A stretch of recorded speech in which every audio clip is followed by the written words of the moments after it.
Possible हो। मैं देखने को बेताब हूं कि तुम आखिर कितनी फॉर्मिडेबल हो। आज इस डीमनस की स्ट्रेंथ को मैं खुद टेस्ट करूंगा। इस पर झांग जी के पास खड़े दो रैशनल जनरल्स जल्दी से उसके पेस से मैच करने पहुंचे। जनरल, ये डीमनस बहुत पावरफुल है, आप रैशली एक्ट मत कीजिए। जैसे ही उन्होंने ये कहा, पीछे खड़े सभी सोल्जर्स झांग जी को सेंटर में प्रोटेक्ट करने के लिए आगे आ गए। चौ यावेर की स्पीड बेहद फास्ट थी, सिर्फ पलक झपकते ही वो सबके सामने प्रकट हो गई। अगले ही सेकंड, इससे पहले कि कोई रिएक्ट करता, उसने अपनी गोस्ट ब्लेड घुमा दी। वो 200 पाउंड की जायंट ब्लेड उसके हाथों में एक फैन की तरह घूम रही थी, बिल्कुल क्रेजीली स्पिन कर रही थी। उस टेरिफाइंग ब्लेड ने एफर्टलेसली 2 मीटर के डिस्टेंस से ही कैवलरी और उनके घोड़ों को काट कर रख दिया, उन्हें जमीन पर स्लॉटर्ड छोड़ दिया। एनिमी ये नजारा देखकर तुरंत पीछे हटना चाहता था, लेकिन चो यावेर ने उन्हें कोई चांस ही नहीं दिया। अपनी गोस्ट ब्लेड को एक टैंक की तरह स्विंग करते हुए उसने डायरेक्टली एनिमी लाइंस में चार्ज कर दिया। वो जहां से भी गुजरती वहां क्रश्ड बोन्स और लाशों का एक रास्ता बन जाता। सिटी वॉल्स के ऊपर शेन लैंग और शू कियानशन, जो ये सब नजारा देख रहे थे, चो यावेर की इस टेरिफाइंग कॉम्बैट प्रोइस को देखकर रिस्पेक्टिवली शॉक और एडमिरेशन में थे। एक का जॉ लगभग नीचे गिर चुका था, जबकि दूसरी मेंटली अपनी आइडल को एक पेडिस्टल पर बिठा रही थी। तभी तो चो टियानवे उसे टॉलरेट नहीं कर पाया और उसे रास्ते से हटाना चाहता था। ऐसी फॉर्मिडेबल औरत डेफिनेटली पायरेट्स के बीच शू फैमिली के स्टेटस को थ्रेटन करती है। उनके पीछे खड़े लोग भी इस नजारे को देखकर बुरी तरह टेरिफाइड थे और ठंडे पसीने छोड़ रहे थे। कोई शक नहीं कि चो यावेर किसी बैटल से पहले एनिमीज के नंबर्स के बारे में कभी नहीं पूछती। उसकी कॉम्बैट स्ट्रेंथ उसके आसपास के 8 मीटर रेडियस में किसी को भी जिंदा नहीं छोड़ती। जिन शींग ने सोचा, मुझे ओरिजिनली लगता था कि चो यावेर की रेपुटेशन के बावजूद शायद मैं उसके सामने कुछ मूव्स टिक जाऊंगा, पर अब थैंकफुली यंग मास्टर शेन का उसके साथ रिलेशनशिप है, वरना जिन फैमिली के लाए हुए 2000 आदमी 1 घंटे से पहले ही कंप्लीटली एनाइलेटेड हो गए होते। चो यावेर के सबऑर्डिनेट्स को एक रिमार्केबल एजिलिटी और मर्डरस इंटेंट डिस्प्ले करते हुए देखकर जिनहुई ने डरते हुए पीछे से पूछा, यंग मास्टर शेन, क्या अभी भी हमें असिस्ट करने के लिए ट्रूप्स भेजने की जरूरत है? शेन लैंग ने फ्राउन किया और फिर सिर हिलाया। ये डेमोनस किलिंग से मैड हो चुकी है, हमें क्रॉसफायर में फंसने और उसकी विक्टिम्स बनने से बचना चाहिए। बैटलफील्ड पर झांग फैमिली के सोल्जर्स मौत के ढेर बन चुके थे, जबकि सर्वाइवर्स डेस्परेटली अपने जनरल को प्रोटेक्ट करने की कोशिश कर रहे थे, लेकिन उनकी सारी एफर्ट्स इन वेन थी। चो यावेर ने जल्दी से बचे हुए सारे सोल्जर्स को डिस्पैच किया और झांग जी के पास पहुंच गई।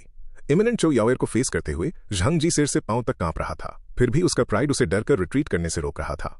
अचानक चो यावेर ने अपनी जायंट ब्लेड उठाई और मुड़कर वहां से जाने लगी, जिससे झांग जी उसके इस रिट्रीट को लेकर काफी पजल्ड हो गया। करीब 20 स्टेप्स आगे जाने के बाद वो रुकी, मुड़ी और अपने लेफ्ट हैंड से अपनी ब्लेड को झांग जी की तरफ पॉइंट किया। झांग जी रियलाइज कर गया कि चो यावेर उसे एरोगेंटली चैलेंज कर रही थी कि वो उस पर हॉर्स बैक पर चार्ज करे। ये एक ब्लेटेंट ह्यूमिलिएशन था जिसने उसका गुस्सा और भड़का दिया। तुम चो यावेर शायद स्ट्रांग हो, लेकिन मैं झांग जी इतनी आसानी से हार मानने वालों में से नहीं हूं।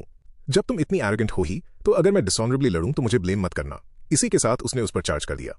चो यावेर, तुम चाहे कितनी भी स्ट्रांग क्यों न हो, आखिर हो तो फ्लैश और ब्लड। मुझे नहीं लगता कि तुम मेरे चार्जिंग हॉर्स की फोर्स विथस्टैंड कर पाओगी।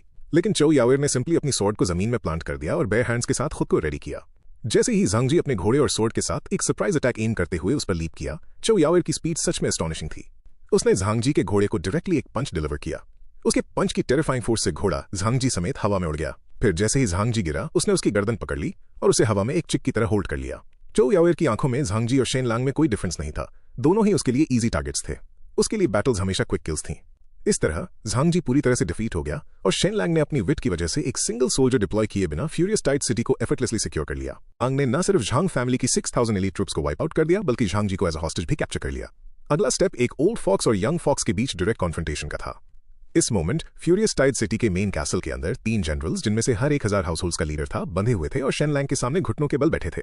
शेन लैंग ने अपने यूजुअल प्लेफुल डिमीनर से चेंज होते हुए कोल्डली कहा, लगता है तुम 3000 हाउसहोल्ड्स के लीडर्स काफी लकी हो जो चो यावेर के हाथों मारे नहीं गए। क्योंकि ऐसी बात है तो मैं तुम्हें जीने का एक चांस दूंगा। मुझे 1000 हाउसहोल्ड्स के लीडर की जरूरत है जो डॉक पर जाकर प्रीफेक्ट झांग को शोर पर ल्योर कर सके। तुम में से कौन विलिंग है? लेकिन जैसे ही उसने बोलना खत्म किया, तीनों लीडर्स ने अपने सिर नीचे रखे और शेन लैंग की रिक्वेस्ट को इग्नोर कर दिया। वो झांग चोंग के लिए डीप रिस्पेक्ट रखते थे, तो भला वो इतनी आसानी से उसे बिट्रे कैसे कर सकते थे? ये देखकर शेन लैंग किसी जल्दी में नहीं था। वो उनमें से एक लीडर के पास चल कर गया और पूछा, क्या तुम विलिंग हो? अनएक्सपेक्टेडली उस आदमी ने फियर्सली कर्स करते हुए कहा, शेन लैंग, इतना स्मग मत हो। हमको चो यावेर ने डिफीट किया है, तुमने नहीं। मैं एक इंपीरियल जनरल हूं और तुम मिथिकल टर्टल काउंट के मैंशन के एक मामूली सन इन लॉ। तुम मुझे कैसे मार सकते हो? लेकिन इससे पहले कि वो अपना सेंटेंस फिनिश कर पाता, एक कोल्ड लाइट फ्लैश हुई और ये लीडर गिर पड़ा और दोबारा उठ नहीं सका। इसके बाद शेन लैंग दूसरे लीडर के पास गया और उसने दोबारा पूछा कि क्या वो इस इंपॉर्टेंट टास्क को लेने के लिए विलिंग है। अनएक्सपेक्टेडली इस लीडर में और भी ज्यादा बैकबोन थी। उसने शेन लैंग की तरफ देखने से साफ इनकार कर दिया और चाहे तो मुझे मार दो वाला एटीट्यूड अपना लिया। ये देखकर शेन लैंग ने अपने वर्ड्स वेस्ट नहीं किए और प्रॉम्प्टली उसके साथ डील कर लिया। फाइनली जब शेन लैंग तीसरे इंसान के पास पहुंचा तो ये इंडिविजुअल पहले से ही डर के मारे कांप रहा था। इससे पहले कि शेन लैंग कुछ पूछता, इस लीडर ने हड़बड़ाते हुए बोल दिया, मुझे मत मारना, मैं आपको सर्व करने के लिए विलिंग हूं। उसकी इस समझदारी को रेकग्नाइज करते हुए शेन लैंग ने एक पिल निकाली और उससे अपना मुंह खोलकर इसे स्वॉलो करने को कहा। वो आदमी पूछना चाहता था कि ये क्या है, लेकिन जैसे ही उसने बोलने के लिए अपना मुंह खोला, शेन लैंग ने वो पिल उसके मुंह में ठूंस दी। वो बड़ी सी पिल उसने पूरी की पूरी निगल ली। जिससे उसका लगभग दम ही घुट गया। इस पॉइंट पर शेन लैंग ने उसे इन्फॉर्म किया, यह एक डेडली पॉइजन है, एंटीडोट के बिना तुम डेफिनेटली मर जाओगे। तुम्हारा सर्वाइवल अब तुम्हारी परफॉर्मेंस पर डिपेंड करता है। ये देखकर कि बात यहां तक पहुंच चुकी है, उस आदमी के पास जिंदा रहने के लिए शेन लैंग के आगे सबमिट करने के अलावा कोई चॉइस नहीं बची थी। मेन फांग वंचुआन आपको सर्व करने के लिए विलिंग हूं, यंग मास्टर शेन। उसकी ओबीडियंस देखकर शेन लैंग बहुत प्लीज्ड हुआ और तुरंत किसी को उसे अनटाई का ऑर्डर दिया। फिर एक हार्मलेस स्माइल के साथ शेन लैंग ने कहा, अपनी अपीयरेंस ठीक करो, खुद को स्पिरिटेड दिखाओ। आखिरकार हम चाहते हैं कि प्रीफेक्ट झांग तुम्हें एक विक्टोरियस रूप में देखे। शेन लैंग की अरेंजमेंट को फॉलो करते हुए ये लीडर अब प्रॉपर्ली ड्रेसअप होकर और एक ऊंचे घोड़े पर सवार होकर झांग फैमिली के वॉरियर्स के रूप में डिस्गाइज हुए लगभग 100 सोल्जर्स को लीड करते हुए मैजेस्टिकली डॉक की तरफ प्रीफेक्ट झांग चोंग के आगमन को ग्रीट करने निकल पड़ा। शेन लैंग का प्लान सिंपल था। जैसे ही झांग चोंग की आर्मी फ्यूरियस टाइड सिटी में लैंड करेगी, वो और चौ यावर की फोर्सेज उन पर स्वूप इन करके उन्हें कैप्चर कर लेंगे। दूसरी तरफ चौ यावर के कैसल में वो ग्रेट हॉल में एक लाउंज चेयर पर लेजली लेटी हुई एक बुक पढ़ रही थी। इस बीच उसका डिफीटेड कैप्टिव झांगजी उसके सामने घुटनों के बल बैठा था। इस मोमेंट सू क्यानशियन, जिसने इस आदमी को मारने के सपने देखे थे, बहुत कन्फ्लिक्टेड फील कर रही थी। क्या मैंने कभी उससे सच में प्यार किया था? शायद मैं सिर्फ झांगजी की पावर से एनामर्ड थी। पिछले कुछ महीनों से मैं सोली रिवेंज के लिए जी रही हूं। मैंने कभी एक्सपेक्ट नहीं किया था कि ये दिन इतनी जल्दी आएगा। उसने अपने दांत पीसे और उससे पूछा, झांगजी, अगर तुम मुझसे शादी नहीं करना चाहते थे तो तुम सिंपली एंगेजमेंट कॉल ऑफ कर सकते थे, फिर तुम्हें मेरी पूरी फैमिली को क्यों मारना पड़ा? इस वक्त झांगजी एक सोलर शेल की तरह था जो सू क्यानशियन के क्वेश्चन से पूरी तरह ओब्लिवियस था। वो अपने खुद के डिस्पेयर में डूबा हुआ था, ये समझने में अनेबल था कि वो बार बार शेन लैंग से क्यों हार रहा है, और इस बार वो थरोली डिफीट हो चुका था। उसकी इस डिस्ट्रैक्टेड स्टेट को देखकर सू क्यानशियन को बहुत गुस्सा आया और वो चिल्लाई, झांगजी, मुझे आंसर दो, तुम्हें मेरी पूरी फैमिली को एक्सटर्मिनेट क्यों करना पड़ा? उसकी चीख ने आखिरकार झांगजी को होश मिला दिया। उसने मुड़कर सू क्यानशियन को देखा और उसके चेहरे पर गिल्ट नजर आया। आई एम सॉरी, क्योंकि तुम्हारी फैमिली की कोई खास औकात नहीं थी। तुम सबको मार देने से कॉन्सिक्वेंसेज मिनिमाइज हो जाते। सू क्यानशियन स्टन रह गई। उसने अपने दिमाग में अक्सर इस क्वेश्चन के आंसर को कॉन्टेम्पलेट किया था, लेकिन उसने एक्सपेक्ट नहीं किया था कि सच्चाई इतनी क्रूएल होगी। उनकी आंखों में सू फैमिली की जिंदगियां चींटियों की तरह इनसिग्निफिकेंट थी। झांग फैमिली अपनी खुद की रेपुटेशन प्रोटेक्ट करने के लिए एक एंगेजमेंट तोड़ने के बजाय पूरी सू फैमिली को सैक्रिफाइस करना बेहतर समझेगी। सू क्यानशियन, जो कि झांगजी का शिकार बनी थी, सिर्फ अकेली ऐसी नहीं थी जिसकी जिंदगी झांगजी ने बर्बाद की थी। लेकिन अपने दिल के दर्द के बावजूद उसने आंसुओं के साथ फिर पूछा, झांगजी, क्या तुम्हें मेरी फैमिली को मारने का कोई रिग्रेट है? झांगजी ने अपना सिर हिलाया। क्यानशियन, मैंने कभी नहीं सोचा था कि तुम जिंदा बचोगी। इतनी फॉर्मिडेबल बनना तो दूर की बात है। मुझे पता है मैंने तुम्हारे साथ गलत किया है, लेकिन मैंने जो किया उसका मुझे कोई रिग्रेट नहीं है। अगर मुझे ये सब दोबारा करना पड़े तो झांग फैमिली की खातिर मैं फिर वही करूंगा। तभी शेन लैंग अंदर आया और उसने पूछा, क्या तुमने कभी सू क्यानशियन से सच में प्यार किया था? इस सिंपल क्वेश्चन ने झांगजी को डीप थॉट में डाल दिया। सू क्यानशियन के साथ बिताए गए वक्त की स्वीट मेमोरीज उसके दिमाग में फ्लैश होने लगी। फिर उसने सेल्फ डिप्रिकेटिंगली कहा, क्यानशियन शायद वो औरत थी जिसे मैंने सबसे ज्यादा लाइक किया, लेकिन हम जैसे लोगों को प्यार के बारे में बोलने का कोई राइट नहीं है, भले ही हम एक दूसरे के ट्रू सोलमेट्स बनना चाहते हो। अनफॉर्चुनेटली हमारे पास कभी कोई चॉइस नहीं थी। लेकिन जैसे ही उसने बोलना खत्म किया, विंडो के बाहर डॉग से बेल्स की आवाज आने लगी। शेन लैंग ने स्माइल किया और कहा, झांगजी, तुम्हारे फादर आ गए हैं। झांगजी टेंस हो गया। वो इतनी जल्दी यहां कैसे आ गए? वाकई उस मोमेंट पायरेट फ्लैग्स लगाए दर्जनों बड़ी शिप्स मैजेस्टिकली फ्यूरियस टाइड सिटी की तरफ सेल कर रही थीं। हजार हाउसहोल्ड्स के उस लीडर ने उन आती हुई शिप्स को देखा। उसकी बॉडी टेंस हो रही थी। ये झांग चोंग के द्वारा लीड की गई फ्लीट थी। शेन शिसान ने उस लीडर के कान में एक वार्निंग विस्पर की, अब तुम्हारे परफॉर्म करने का टाइम आ गया है। अगर तुम जिंदा रहना चाहते हो तो बस हमारे साथ ऑनेस्टली कोऑपरेट करना। वो लीडर अपने डर को सप्रेस करते हुए फिर अपनी ब्रीदिंग एडजस्ट की और सी की तरफ जोर से चिल्लाया, प्रीफेक्ट, हमने आपके लिए फ्यूरियस टाइड सिटी कैप्चर कर ली है। आपकी इमॉर्टल अचीवमेंट्स पर आपको कंग्रेचुलेशंस। सभी सोल्जर्स अपने फ्लैग्स रेस करो और प्रीफेक्ट के आगमन को वेलकम करने के लिए उन्हें वेव करो। इंस्टेंटली फांग वंचुआन की लीडरशिप के अंडर फ्यूरियस टाइड सिटी के डॉक से कंटिन्यूअस कंग्रेचुलेशंस की आवाजें आने लगी। जैसे जैसे शिप्स पास आईं, फांग वंचुआन ने और भी ज्यादा विगर के साथ परफॉर्म किया। इस बीच डॉक के वेयरहाउसेस में छुपे हुए जिन हुई जैसे सोल्जर्स इनक्रेडिबली टेंस थे और होप कर रहे थे कि झांग चोंग और चौहाओ की एलाइड फोर्सेस सक्सेसफुली लैंड कर जाएं। लेकिन समुद्र में आगे चल रही लीडिंग शिप पर झांग चोंग प्रेजेंट नहीं था, बल्कि झांग चुनहुआ और चौहाओ उस फ्लीट को नेविगेट कर रहे थे। डॉक पर झांग फैमिली के फ्लैग्स और बैनर्स को वेव होते देखकर चौहाओ शॉक्ड रह गया। तुम लोगों ने एक्चुअली चौ यावर को डिफीट कर दिया और फ्यूरियस टाइड सिटी कैप्चर कर ली। वो भला कैसे हार सकती है? आखिर वहां हुआ क्या है? चुनहुआ को भी सेंस हो गया था कि कुछ गड़बड़ है। चौ यावर की डेथ के बिना झांगजी के लिए फ्यूरियस टाइड सिटी कैप्चर करना इम्पॉसिबल था। डॉक्स पर झांग फैमिली के बैनर्स को ऊंचा उड़ते देखकर झांग चुनहुआ को एक हिंट ऑफ अनईज फील हुई। अचानक उसने अपनी आंखें फैलाईं क्योंकि उसे कुछ रियलाइज हुआ। वेट, मेरा भाई झांगजी हमें ग्रीट करने यहाँ क्यों नहीं है, बल्कि उसने उसकी जगह 1000 हाउसहोल्ड्स के ऑफिशियल लीडर को क्यों भेजा है? ये देखकर चौहाओ पूछने ही वाला था कि क्या हुआ है, जब झांग चुनहुआ अचानक मुड़ी और उस पर चिल्लाई, भागो, ये एक ट्रैप है, इस जगह से तुरंत निकलो। चौहाओ टेकन अबैक था। इस जायंट आदमी ने अभी तक अपनी सोर्ड भी पकड़नी शुरू नहीं की थी, लेकिन वो इस सिचुएशन की सीरियसनेस को जरूर ग्रास्प कर चुका था। झांग चुनहुआ गुस्से से चिल्लाई, यू इडियट, अगर मेरे भाई ने सच में फ्यूरियस टाइड सिटी कैप्चर की होती तो क्या वो खुद पर्सनली डॉक पर हमारे फादर को वेलकम करने नहीं आता? ऊपर से जो फ्लैग्स वो वेव कर रहे हैं वो उन फ्लैग से अलग हैं जिन पर हमने अग्री किया था। हम हार चुके हैं, तुम्हें समझ नहीं आ रहा? तब जाके चौहाव को रियलाइज हुआ कि क्या हो रहा है और उसने हरिडली सारी शिप्स को डॉक से रिट्रीट करने का ऑर्डर दे दिया। इस मोमेंट डिस्टेंट डॉक की तरफ देखते हुए झांग चुनहुआ अनकंट्रोलेबली रो रही थी। ये शेन लैंग हमेशा क्यों जीत जाता है? क्या वो मेरे भाई को मार देगा? ये सोचते हुए वो घुटनों के बल बैठ गई। शेन लैंग, मैं तुमसे भीख मांगती हूं कि मेरे भाई की जान बख्श दो, प्लीज उसे मत मारना। उसने ऐसा इसलिए किया क्योंकि उसे यकीन था कि शेन लैंग डेफिनेटली उसे ज्यादा दूर नहीं, वो ही आसपास से देख रहा होगा। जैसा उसने प्रिडिक्ट किया था, शेन लैंग और झांग जी वाकई में कासल के ऊपर मौजूद थे।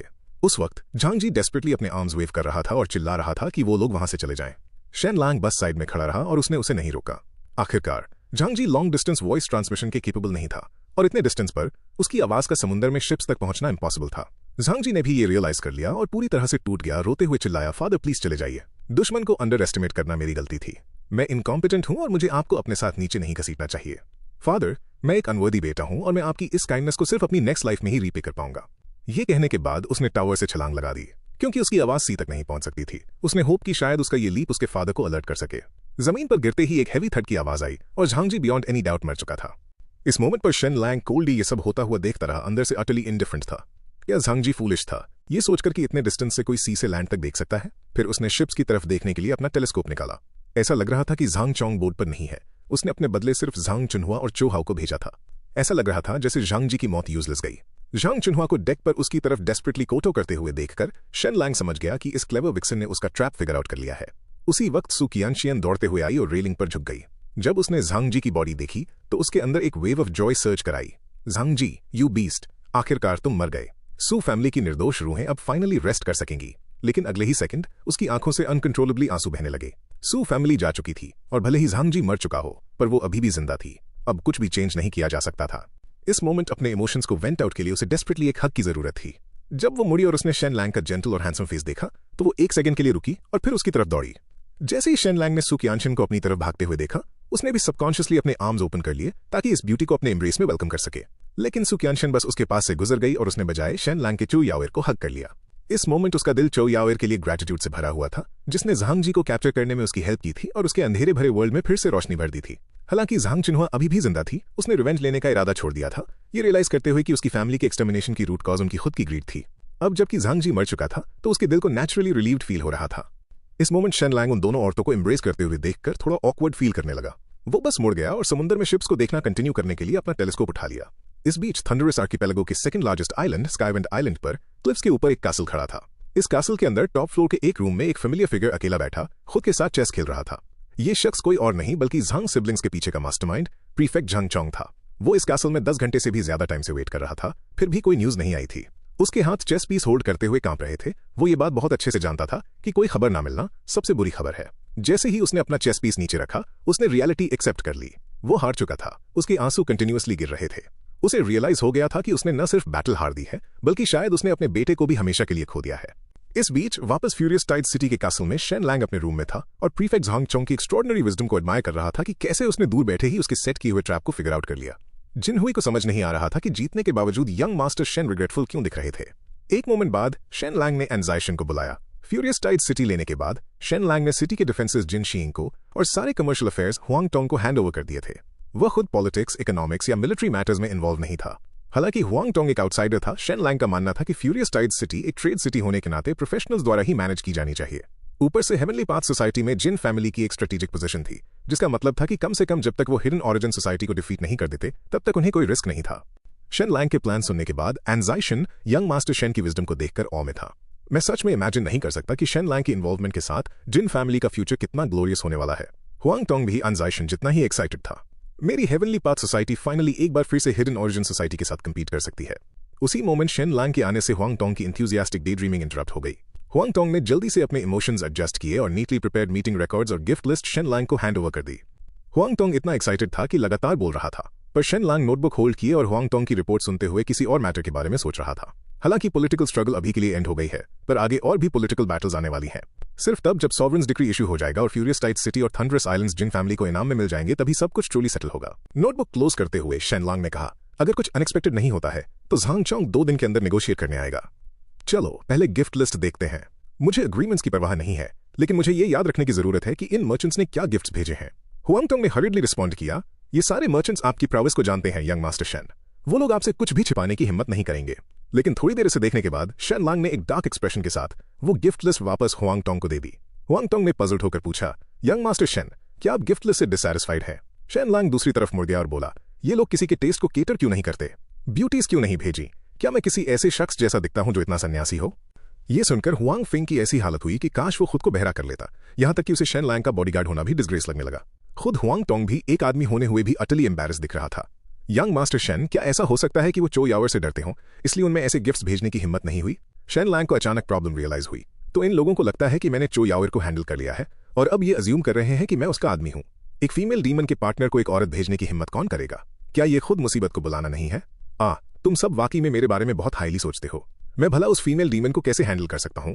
ये सुनने के बाद हुआंग टोंग अंदर से स्पीचलेस था। ये सोचकर अमेज था कि कैसे एक आदमी चीटिंग करने की बात को इतना इनोसेंट साउंड करवा सकता है, खुद को एक विक्टिम की तरह दिखा रहा था। यंग मास्टर शेन, आप सच में इंप्रेसिवली शेमलेस हैं। शेन लंग ने कंटिन्यू किया, लेकिन सच कहूं तो चो यावर जैसी फियर्स जनरल के साथ रहना मुझे इस बात पर एक्चुअली प्राउड फील करना चाहिए। शेन लंग के इतने ब्रेजन वर्ड सुनते हुए हुआंग टोंग ने इनवॉलंटरीली अपने सामने खड़े हुआंग फिंग की तरफ देखा। इस कॉन्वर्सेशन को जल्दी से एंड करने की जरूरत थी। कौन जानता था कि यंग मास्टर शेन आगे क्या और वल्गर एक्सप्रेशंस बोल दें।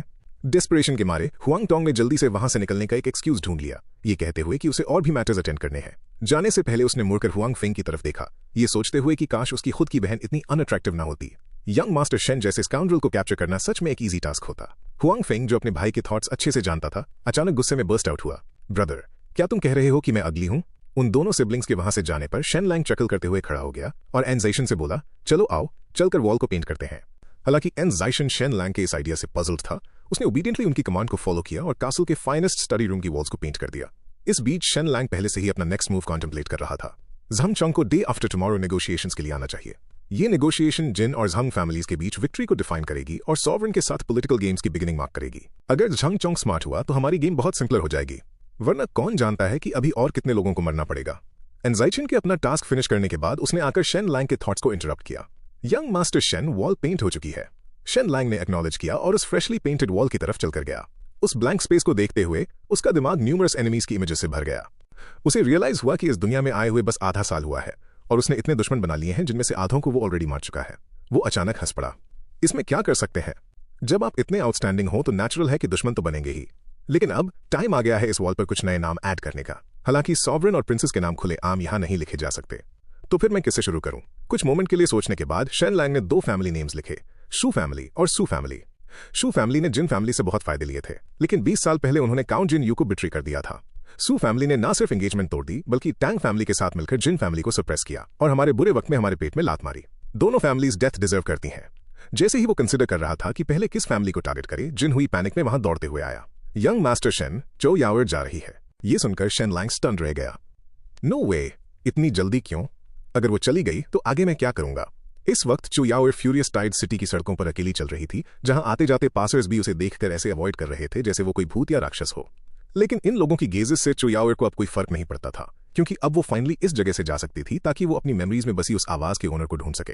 पता चला कि जब वो 8 साल की थी तभी से वो समुद्र में भटकती आई थी, और उससे पहले कि उसकी सारी मेमोरीज जैसे किसी फोर्स ने इरेज कर दी थी। एक इकलौती मेमोरी जो बची थी वो बस उसकी यादों की एक आवाज थी। चो यावर के पास एक मैग्नेटिक वॉइस की मेमोरी थी जो उसे सोने से पहले कहानियां सुनाती थी।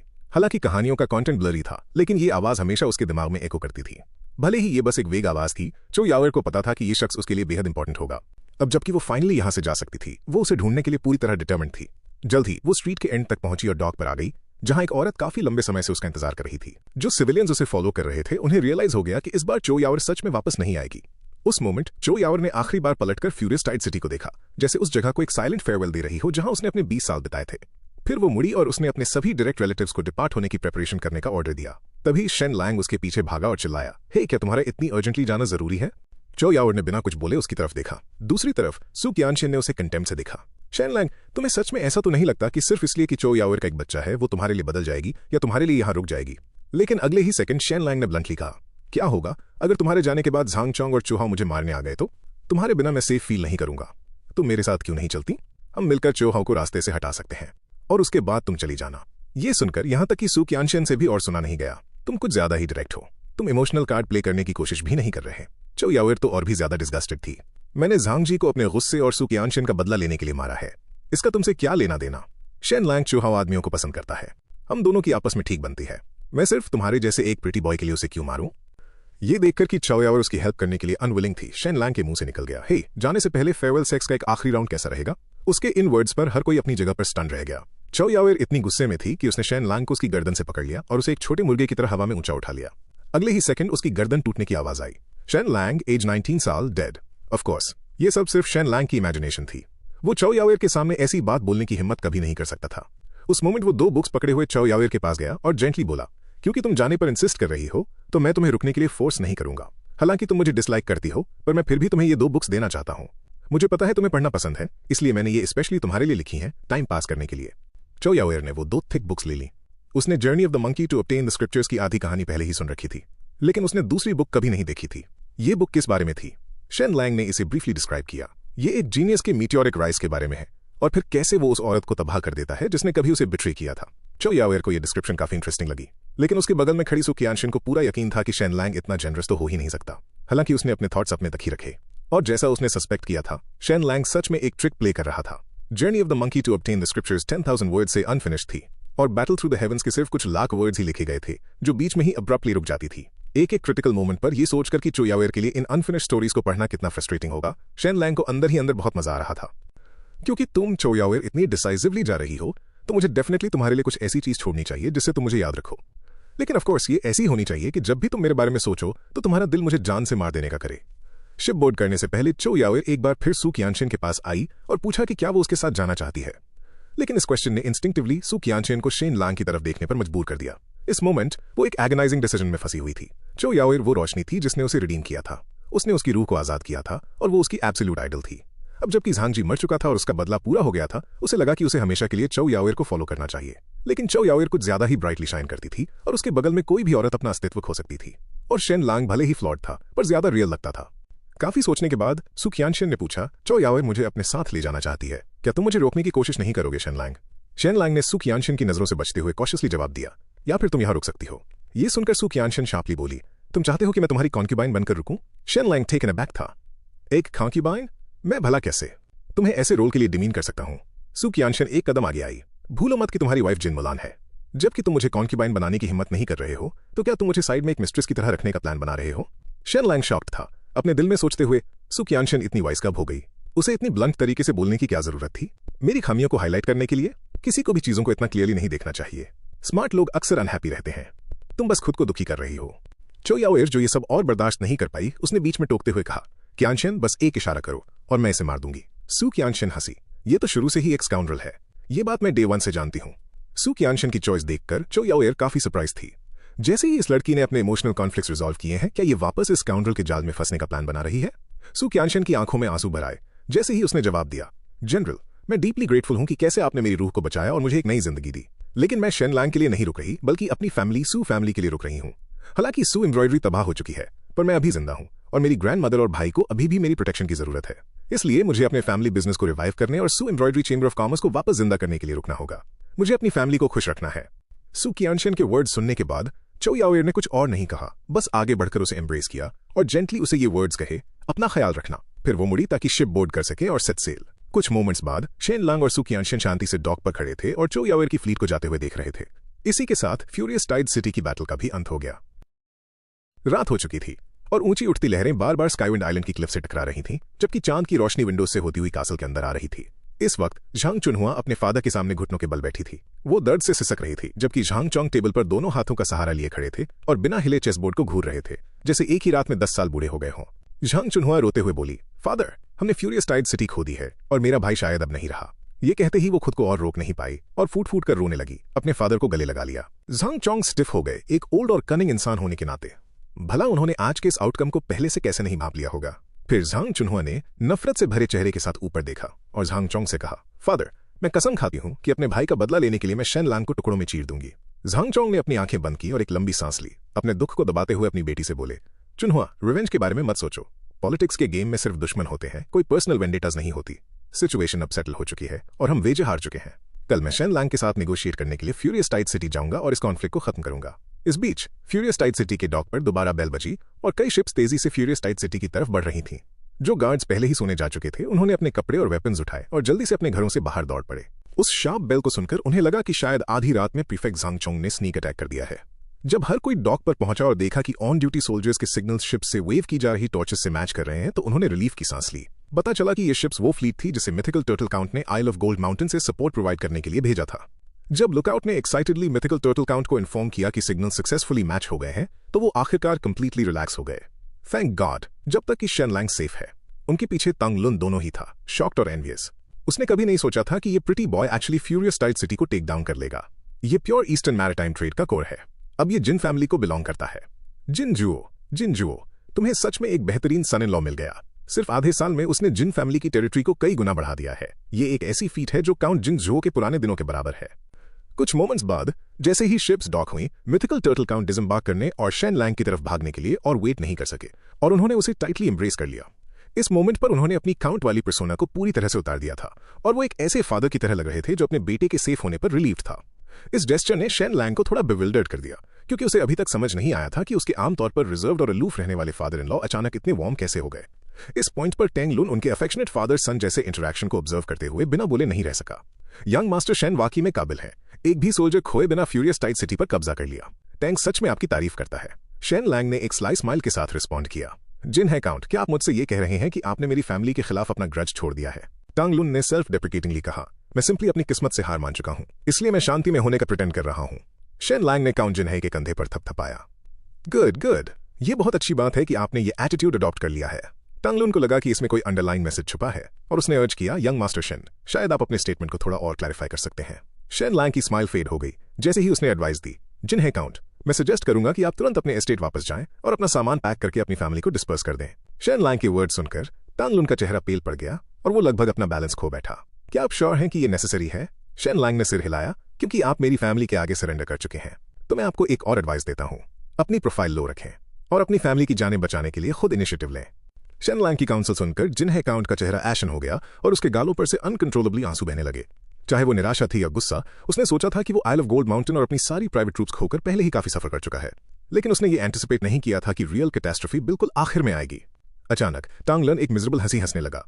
मैंने कभी इमेजिन नहीं किया था कि मैं टांग लुन एक डिस्कार्डेड पॉन बनकर रह जाऊंगा जिसे किसी दुश्मन ने नहीं मारा। टांग लुन की इस मिजरेबल स्टेट को देखकर शेन लैंग अचानक बोला, टांग लुन को स्काइज एंड सी पवेलियन भेज दो जितना जल्दी हो सके ताकि इसकी जान बचाई जा सके। ये सुनकर टांग लुन तुरंत समझ गया। उसने डीपली शेन लैंग को बो किया और बिना किसी डिले के मिथिकल टर्टल काउंट ने टांग लुन को घर भेजने के लिए एक शिप अरेंज कर दी।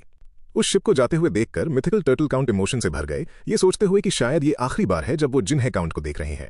उन्होंने कभी इमेजिन नहीं किया था कि जन्नत और जहन्नुम इतने करीब हो सकते हैं और ये लगभग उनकी जिन फैमिली ही थी जो लगभग जहन्नुम में गिरने वाली थी। जैसे ही शेन लैंग अपने फादर इन लॉ के पीछे पीछे वापस आया, उसने एक और नजर जिन है काउंट की शिप पर डाली। टांग लुन के लिए उसकी हेल्प टांग फैमिली के लिए सिंपैथी की वजह से नहीं थी, बल्कि एक स्पाई प्लांट करने के लिए थी जो किसी दिन काम आ सके। शेन लैंग की नजर टांग लुन के बेटे टांग नियान पर थी जो एक मार्शल एंथुसियास्ट था। यही वजह थी कि उसने टांग फैमिली की लीनिएज को बचाने के लिए ये एडवाइस दी थी। जिन है काउंट को भेजने के बाद Shen Lang mythical turtle count के साथ फ्यूरियस टाइड सिटी के मेन कासल के ग्रैंड हॉल में गया। अपने आगे सब कुछ देखकर मिथिकल टर्टल काउंट को अभी भी ये सब सरियल लग रहा था। बिलीव करना मुश्किल था कि ये सिटी और ये कासल अब उसकी जिन फैमिली से बिलोंग करता था। उन्हें याद आया जब शेन लैंग ने पहली बार अपनी 4 स्टेप स्ट्रेटेजिक अप्रोच आउटलाइन की थी। वो आसमान छूने जितना डिफिकल्ट लग रहा था, जिसकी सक्सेस के चांस बहुत स्लिम थे, फिर भी ये सच में सक्सेसफुल हो गया था। उस मोमेंट शेन लैंग ने साई किया और कहा, यह बड़े दुख की बात है कि हमारे ओपोनेंट्स इतने स्ट्रांग हैं। फादर इन लॉ, सच में कितना अफसोस है, हम कंप्लीट सक्सेस अचीव करने के कितने करीब थे। उसने मैप की तरफ इशारा करते हुए कंटिन्यू किया। थंडरस आर्किपेलागो डजन से ज्यादा छोटे बड़े आइलैंड से मिलकर बना है। हमने सबसे क्रूशियल वाला थंडरस आइलैंड और फ्यूरियस टाइड सिटी कैप्चर कर लिया है और सेकंड लार्जेस्ट स्काईविंड आइलैंड पर अभी प्रीफेक्ट झांग चोंग का कब्जा है। बाकी बचे छोटे आइलैंड्स चूहाओं के कंट्रोल में है। स्ट्रैटेजी ये थी कि हम मिशन को सिक्योर करें और चूहाओं को पर्सुएड करें कि वो फ्यूरियस टाइड सिटी के आगे वाले आइलैंड्स पर कब्जा कर ले। आइडिया ये था कि अगर वो फ्यूरियस टाइड सिटी लेने में फेल भी हो जाते तो झांग फैमिली के पास कम से कम ये आइलैंड्स एक फॉल बैक के रूप में होते और टोटल अनाइलेशन से बच जाते। जीत से पहले हार के बारे में सोचना, यहां तक कि सामने सक्सेस दिखने के बाद भी उसने वर्स्ट केस सिनेरियो से बचने के लिए कंटिजेंसी प्लान्स बनाए थे। मुझे मानना पड़ेगा कि झांग चोंग ट्रूली फॉर्मिडेबल है। शुरू से उनके हर मूव की वजह से हमें बड़ी ही नैरो विक्ट्री मिली है, स्पेशली इस बार। अगर चो याओर के साथ मेरे गुड रिलेशंस ना होते तो झांग जी के सिखाए हुए 6000 एलीट ट्रूप्स के साथ डील करना बहुत प्रॉब्लमेटिक हो जाता। अब हमने सिर्फ सबसे बड़ा थंडरस आइलैंड कैप्चर किया है और बाकी के आइलैंड्स झांग चोंग और चूहाओं के पास चले गए हैं। अफसोस है कि हम कंप्लीट सक्सेस अचीव नहीं कर सके। जैसे जैसे शेन लैंग ने स्टेप बाय स्टेप एक्सप्लेन किया, मिथिकल टर्टल काउंट की पीठ पर ठंडा पसीना आ गया। ये रियलाइज करते हुए कि झांग चोंग से डील करना कितना डिफिकल्ट था, वो शेन लैंग का होना अपना भाग्य समझ रहे थे, वरना वो इन कॉन्सिक्वेंसेस के बारे में सोचने की हिम्मत भी नहीं कर सकते थे। अचानक शेन लैंग ने अपनी टोन चेंज की और मैप पर पॉइंट करते हुए कहा, अब हमारा प्लान 90% कंप्लीट है, बस एक फाइनल पुश बाकी है। इस पुश के बाद हमारी जिन फैमिली एक लॉन्ग और स्टेबल रूल एंजॉय कर सकती है और शायद आप लॉर्डशिप को प्रमोशन भी मिल जाए। नेक्स्ट हम सॉवरेन के साथ एक छोटा सा गेम खेलेंगे। ये चाहे एक बड़ा प्रेशर बने या सिर्फ एक हल्की हवा, ये सॉवरेन की चॉइस पर डिपेंड करेगा। कल प्रीफेक्ट झांग के साथ नेगोशिएशंस आने वाली हैं, लेकिन मुझे यकीन है कि हमारी कोलैबोरेशन सीमलेस और फ्लॉलेस होगी। अगली सुबह फ्यूरियस टाइड सिटी का डॉक अपने यूजुअल बसलिंग सीन में वापस आ चुका था और झांग चुनहुआ अपने फादर के ऑर्डर्स को फॉलो करते हुए शेन लैंग के सामने आई। अब शेन लैंग को देखने का उसका तरीका किसी भी फ्लर्टिशियसनेस से बिल्कुल खाली था, सिर्फ प्लेन और कोल्ड था। शेन लैंग, मेरा भाई कहाँ है? शेन लैंग ने कुछ नहीं कहा, बल्कि किसी को एक वुडन कॉफिन लाने का ऑर्डर दिया।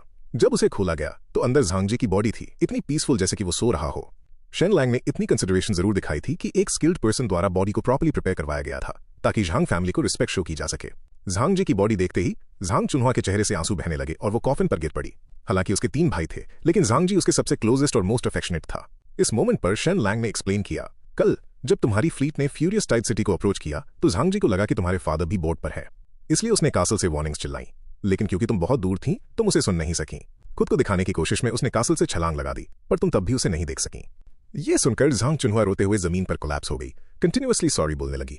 उसे रिग्रेट था कि उसने कासल को केयरफुली ऑब्जर्व करने के लिए टेलीस्कोप यूज करने का नहीं सोचा, और उसे शेन लैंग से रिजेंटमेंट भी थी कि उसने उसके भाई की जान नहीं बख्शी जबकि उसके पास मौका था। ये देखकर पहले शेन लैंग आगे आकर उसकी हेल्प करना चाहता था, लेकिन जैसे ही उसने झांग चुनहुआ को टच किया उसे हार्शली पीछे धकेल दिया गया। इस मोमेंट अपने भाई को मारने वाले शख्स को फेस करते हुए उसे सिर्फ डिस्गस्ट फील हो रही थी और वो विश कर रही थी कि वो शेन लैंग को चीर दे ताकि अपने भाई का बदला ले सके।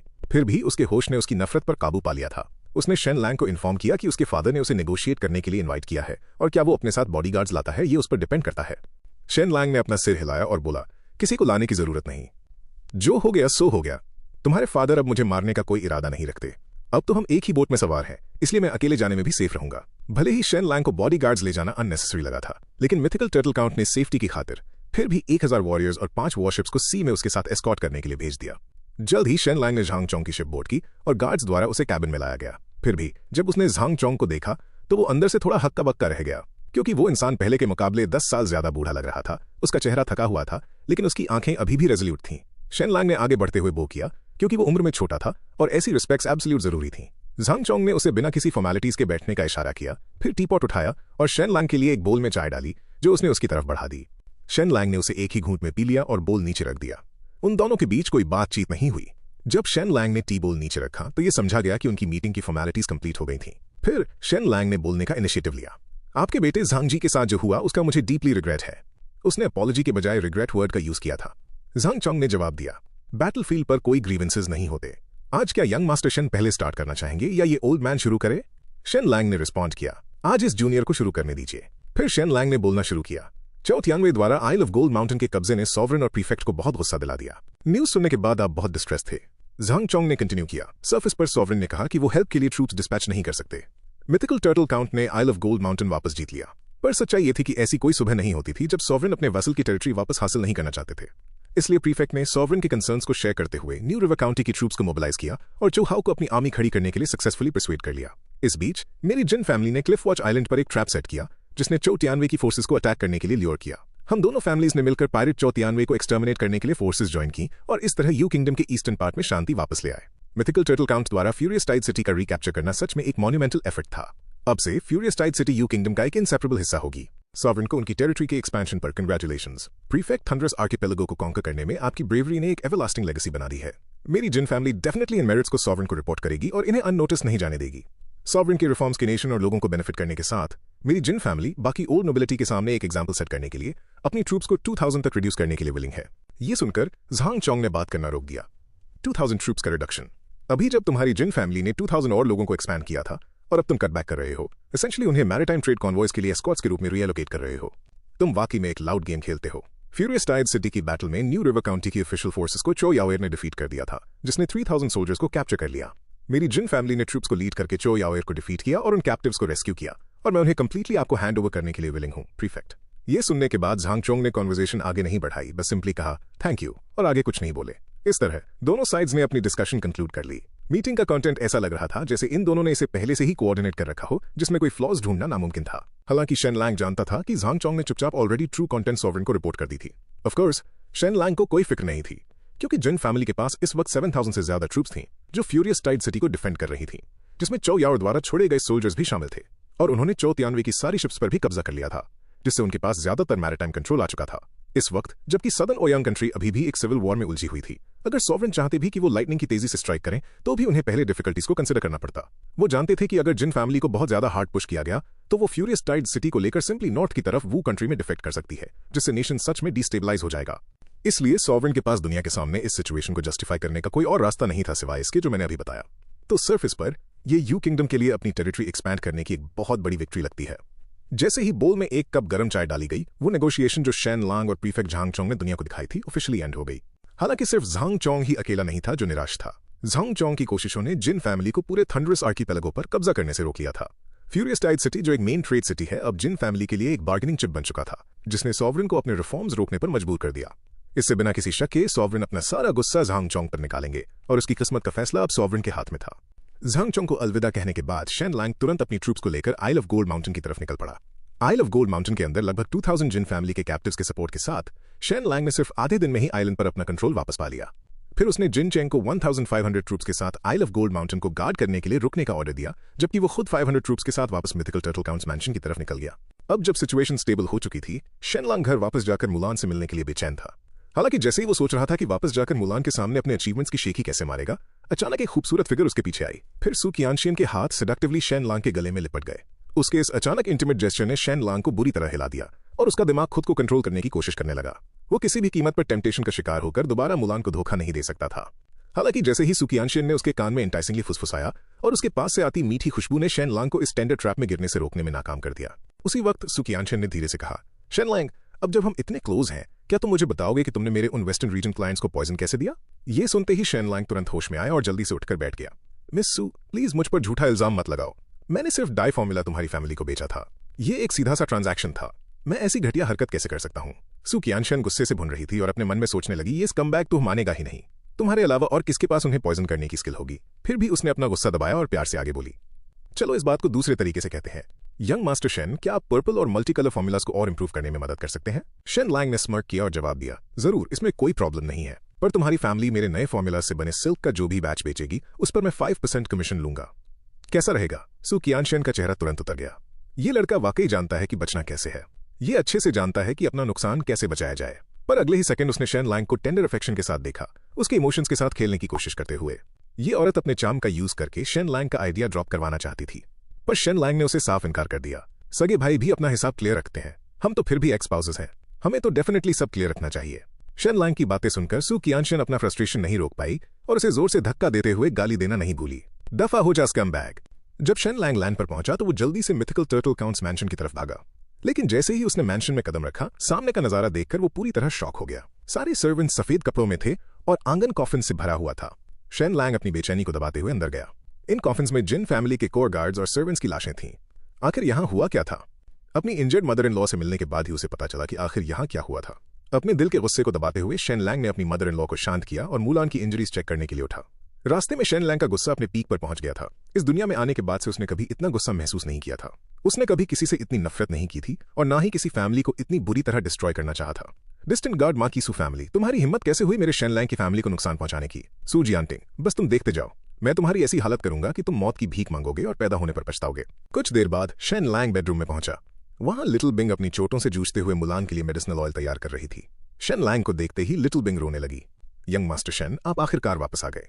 अब जब आप यहाँ आ गए हैं तो आपको ही यंग मिस्ट्रेस को मेडिसिन लगानी चाहिए। फिर उसने मेडिसिन का बोल शेन लांग को दिया और जल्दी से बाहर भाग गई। हालांकि शेन लांग लिटिल बिंग की इस हरकत पर थोड़ा कंफ्यूज था। उसने सबसे पहले बेडरूम में जाकर मुलान की चोटों को चेक किया, पर जब उसने मुलान के बैक पर उन भयानक घावों को देखा तो उसे समझ आ गया कि लिटिल बिंग इतनी जल्दी क्यों भागी थी। इस वक्त अपनी बिलव्ड को इतनी सिवियर इंजरीज के साथ तकलीफ में देखकर शेन लांग को ऐसा लगा जैसे उसका दिल फट जाएगा। फिर भी शेन लांग के एक्सप्रेशन को देखकर मुलान को टेंशन होने लगी कि वो अपना ख्याल न रखने के लिए उसे ही ब्लेम करेगा। शेन लांग ने प्यार से अपना सिर हिलाया और बोला, मैं तुम्हें क्यों ब्लेम करूंगा? तुम्हारी इस बहादुरी ने अनगिनत लोगों की जान बचाई है। मुलान, तुम मेरा प्राइड हो और इस पूरे मिथिकल टर्टल काउंट्स मैंशन का प्राइड हो। शेन लांग की बातें सुनकर मुलान ने शर्माते हुए अपना चेहरा तकिए में छुपा लिया। वहीं शेन लांग जो मेडिसिन लगा रहा था, दुख से फ्राउन कर रहा था, क्योंकि वूंड पर होने वाला हर एक टच मुलान को दर्द से कंपा रहा था। मेडिसिनल ऑयल लगाने के बाद शेन लांग ने पूछा, क्या सू फैमिली को नहीं पता था कि हमने सू जिन मार्कीज का हमारी फैमिली को सालों पहले भेजा हुआ लेटर पहले ही जला दिया है? उन्होंने सू जिन टिंग को इस लेटर को छीनने के लिए इतना बड़ा रिस्क क्यों लेने दिया? मुलान ने सिर हिलाया, इशारा करते हुए कि उसे इस बारे में कुछ नहीं पता। शेन लांग का चेहरा और सीरियस हो गया। लगता है यहां जरूर कोई बड़ी कंस्पिरेसी है। पर ठीक है, जब तुम यानी सू फैमिली को मरने का इतना ही शौक है तो क्यों ना हम तुम्हारे पूरे क्लैन को ही एक्सटर्मिनेट कर दें। लेकिन डिस्टेंट गार्ड मार्क की ओल्ड नोबिलिटी का लीडर है और सूनान भी आर्मी का ग्रेट जनरल है। ऐसी पावरफुल फिगर को गिराना इतना आसान नहीं है। उसी वक्त बेड पर लेटी हुई मुलान ने उसे अपनी उंगलियों पर कुछ कैलकुलेट करते देखा तो क्यूरियोसिटी से पूछा कि वो क्या सोच रहा है। शेन लैंग ने जवाब दिया, मैं कैलकुलेट कर रहा हूं कि सू फैमिली को एलिमिनेट करने में कितने दिन लगेंगे। तो क्या तुमने फिगर आउट कर लिया? शेन लैंग ने तुरंत बोला, लगभग 150 डेज। मुलान हैरान रह गई, क्या तुम वाकई दिनों का इतना प्रिसाइज हिसाब लगा सकते हो? पर उससे कोई फर्क नहीं पड़ता था। मुलान ने धीरे से साय किया। उसके हस्बैंड की एबिलिटीज सबके सामने जाहिर थीं। उसे बस खामोशी से पीछे रहकर उसका सपोर्ट करना था। ये सोचते हुए वो उठी, उसने शेन लैंग का हाथ पकड़ा और शर्माते हुए बोली, हस्बैंड, क्या तुम मेरे सोते वक्त मुझे होल्ड कर सकते हो? इधर जिन्हाई काउंट्स मैंशन के अंदर टांग युन, जिसे अभी अभी इस फाइनल आउटकम के बारे में पता चला था, अपने पिता टांग लुन के सामने घुटनों पर बैठा बुरी तरह रो रहा था। उसे समझ नहीं आ रहा था कि टांग फैमिली इस हाल में कैसे आ गई। टांग युन ने रोते हुए अपने पिता से पूछा, क्या हमें वाकई इस डेड एंड रास्ते पर चलना होगा? अब जब जिन फैमिली ने फ्यूरियस टाइड सिटी पर कब्जा कर लिया है तो ये डायरेक्टली सॉवरेन के मुंह पर थप्पड़ मारने जैसा है। सॉवरेन उन्हें बिल्कुल नहीं छोड़ेंगे। अगर हम थोड़ा वेट करें तो शायद सिचुएशन बदल जाए। जिन्हाई काउंट ने निराशा से सिर हिलाया, हम और वेट नहीं कर सकते। अगर हमने किया तो टांग फैमिली पूरी तरह से वाइप आउट हो जाएगी। किसी मोनार्क के साथ रहना एक शेर के साथ रहने बराबर है। हमारे सॉवरेन हालांकि बहुत इंटेलिजेंट है पर वो काफी स्टिंगी और निर्दयी भी है। उनका गुस्सा तो फूटेगा ही। ये सुनने के बाद टांग यून रो पड़ा। वो जिन फैमिली थी जिसने नए पॉलिसीज में रुकावट डाली और सिचुएशन का फायदा उठाकर खुद को एक्सपैंड किया, जबकि हमारी टैंग फैमिली हमेशा सॉवरेन के साथ खड़ी रही। हमारी फैमिली उनके गुस्से का शिकार क्यों बने?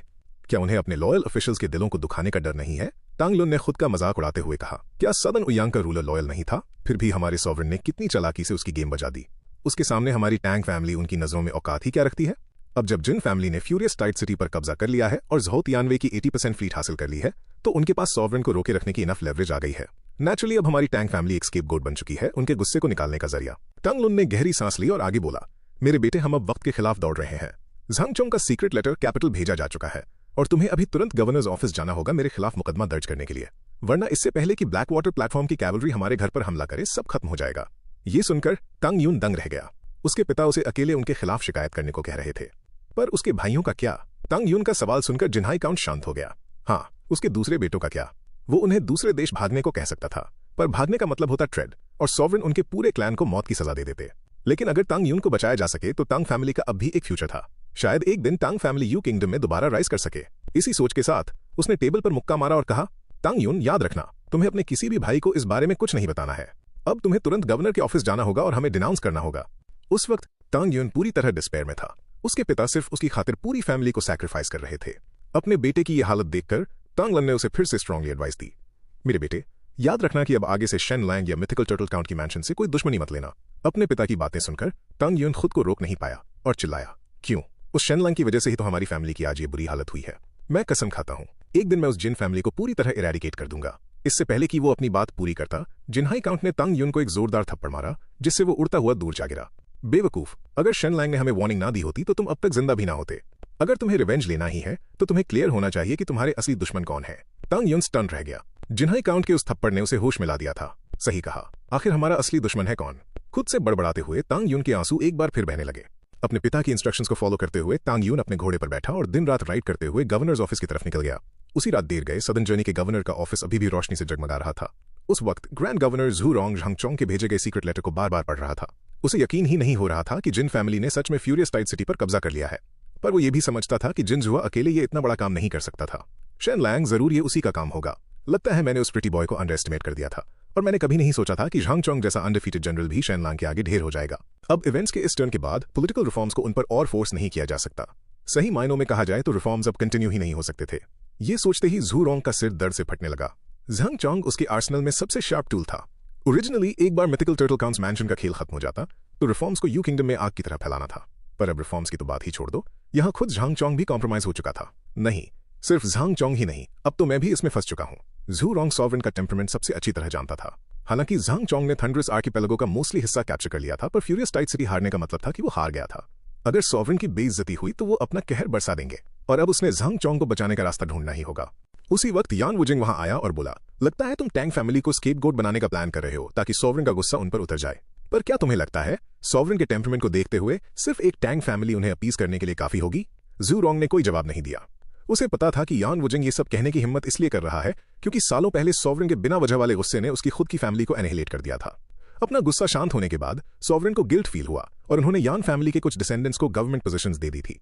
तभी एक सर्वेंट रिपोर्ट करने अंदर आया। ग्रैंड गवर्नर जिन्हाई काउंट के एयर तांग यून कह रहे हैं कि उनके पास एक अर्जेंट न्यूज है और आपसे मिलने की रिक्वेस्ट कर रहे हैं। कुछ देर बाद जू रोंग ने अपना मूड ठीक किया और रिसेप्शन हॉल में वापस बैठ गया। तांग यून, इतनी रात गए तुम यहाँ कैसे? ये सुनते ही तांग यून तुरंत घुटनों पर बैठ गया और बोला, गवर्नर, मैं अपने पिता के खिलाफ डिनाउंस करने आया हूँ। जिन फैमिली के खिलाफ अपना बदला लेने के लिए उन्होंने पायरेट झाओ तियानवे के साथ साजिश रची और न सिर्फ आइल ऑफ गोल्ड माउंटेन ट्रिप के पायरेट्स को दे दिया, बल्कि हमारी फैमिली की प्राइवेट आर्मी को डिस्गाइज्ड पायरेट्स का रूप देकर जिन फैमिली के क्लिफ वॉच आइलैंड पर हमला करने भेज दिया। मैं तांग यून, जिसे सॉवरेन ने टॉप स्कॉलर चुना है, अपने सामने लॉयल्टी वर्सेस फिलियल पाइटी की इस डिलेमा में खड़ा हूँ। मैं स्टेट की भलाई के लिए अपनी फैमिली को छोड़ने और जस्टिस के लिए अपने अपनों को डिस्ट्रॉय करने के लिए तैयार हूँ। ये कहने के बाद उसने कांपते हाथों से एक ब्लड लेटर थमा दिया। जू रोंग ने वो खून से लिखा लेटर लिया और उस पर एक नजर डालकर पूछा, क्या ये तुम्हें तुम्हारे पिता ने भेजा है? तांग यून ने कोई जवाब नहीं दिया, बस अपना सिर गहराई से झुका लिया। ये देखकर जू रोंग आगे बोला, तुम बिल्कुल सही वक्त पर आए हो। अगर तुम आधा घंटा भी लेट आते तो मैं कैपिटल के रास्ते पर होता सॉवरेन के सामने अपनी गलती मानने के लिए। ये सुनते ही तांग यून को अचानक बेहद रिलीफ महसूस हुआ। ये बाल बाल बचने वाली बात थी। जरा सी देर और होती तो टांग फैमिली पूरी तरह अनाहिलेट हो चुकी होती। फिर जू रोंग खड़ा हुआ और उससे बोला, उठो, अब जब तुम आ ही गए हो तो मेरे साथ आओ सॉवरेन से मिलने। हालांकि प्रीफेक्ट झांग चोंग और शेन लांग के बीच का मुकाबला एक ड्रॉ की तरह खत्म होता दिख रहा था। हकीकत में झांग चोंग को एक बहुत बड़ी हार का सामना करना पड़ा था, जिसकी कीमत उसके बेटे की जान थी। ये खबर सुनकर गवर्नर जू रोंग बेहद घबरा गए थे। झांग चोंग को यू किंगडम के इनविंसिबल जनरल के रूप में जाना जाता था और वो अभी अभी जिन फैमिली के एक सन इन लॉ से हार गया था। ये शर्मनाक हार पक्का सॉवरेन को आग बबूला कर देगी, जो शायद झांग चोंग को कड़ी सजा भी दे दें। अपने इस वैल्यूबल एसेट को बचाने के लिए जू रोंग उसी शाम एक टीम को लेकर रातों रात कैपिटल की तरफ निकल पड़ा। वो अच्छे से जानता था कि वो एक बहुत बड़े पॉलिटिकल क्राइसिस में कदम रख रहे हैं।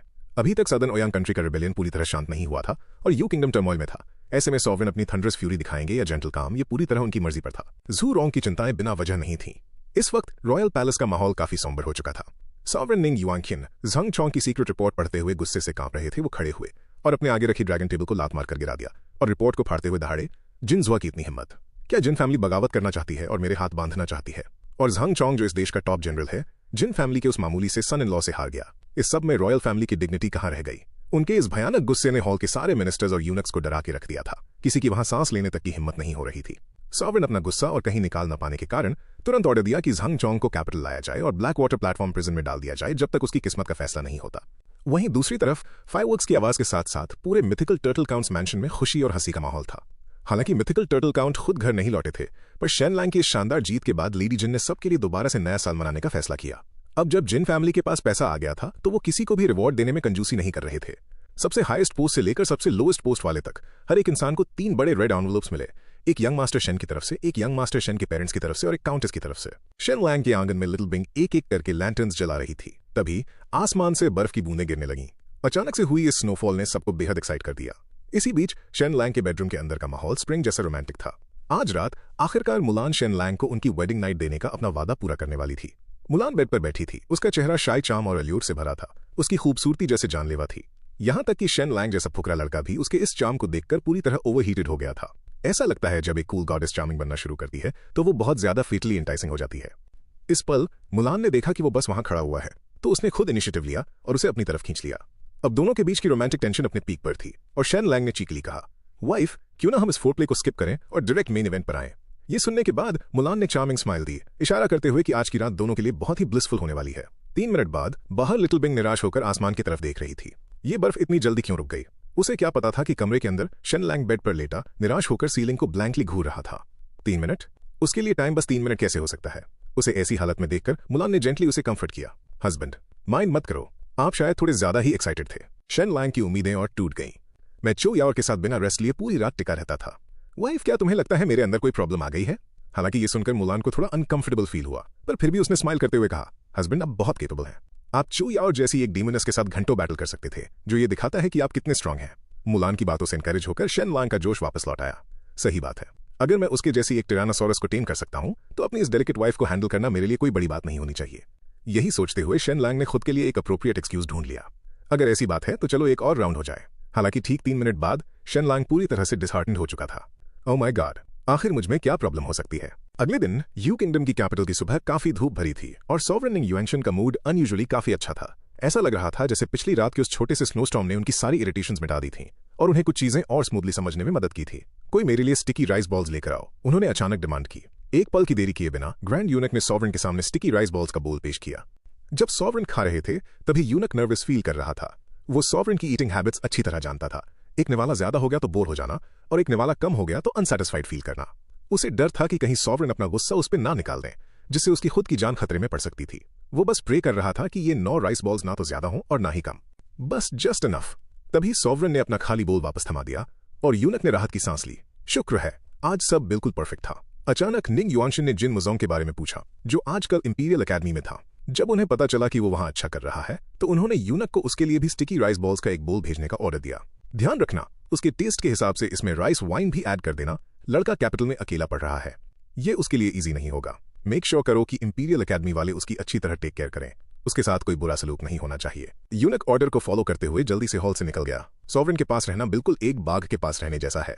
उनका टेम्परमेंट वाकई फैदम करना मुश्किल है। और जू रोंग भी झांग चोंग को बचाने के लिए रातों रात रॉयल पैलेस पहुंच चुका था। वहां सॉवरेन की स्टडी में जू रोंग जमीन पर घुटने टेके माफी की भीख मांग रहा था, जबकि सॉवरेन ऐसे बिहेव कर रहे थे जैसे कुछ हुआ ही नहीं और आराम से अपनी चाय पी रहे थे। कुछ देर बाद सॉवरेन ने अपना कप नीचे रखा और मुस्कुराए। ग्रैंड गवर्नर, ये क्लियरली एक बहुत बड़ी विक्ट्री है। तो फिर ये आपकी गिल्ट कहां से आ रही है? सब जानते हैं कि ज़ो टियानवे ने खुद को ईस्टर्न सीज का किंग डिक्लेयर कर दिया था। अगर सदर्न ओयांग में चल रही वॉर ना होती तो मैं बहुत पहले ही एक बड़ी आर्मी भेजकर उसे एग्जीक्यूट करवा चुका होता। अब झांग चोंग और जिन जुहा ने मेरे लिए एक बहुत बाधा थ्रेट एलिमिनेट कर दिया है, जो कि एक अच्छी बात है।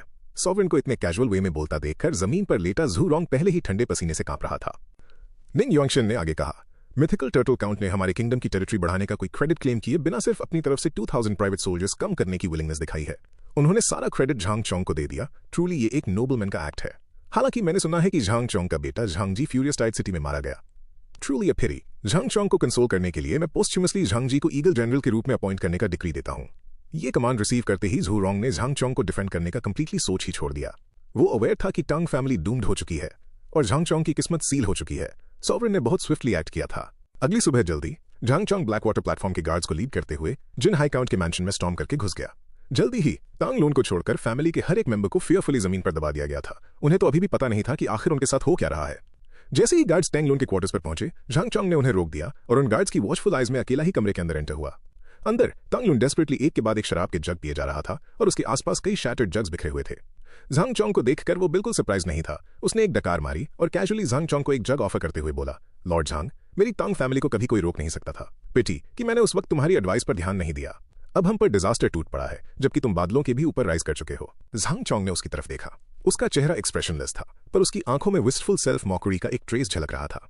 टांग लून नशे में जरूर था, पर ओब्लिवियस नहीं था और वो बिटरली हंसा। इंसानों की फॉर्चून वाकई अनप्रेडिक्टेबल है। अपना जग नीचे रखने के बाद वो खड़ा हुआ और झुककर बोला, लॉर्ड झांग, हमारी पास्ट फ्रेंडशिप की खातिर क्या तुम मुझे अपनी जान खुद लेने दोगे ताकि मेरी कुछ डिग्निटी बची रहे?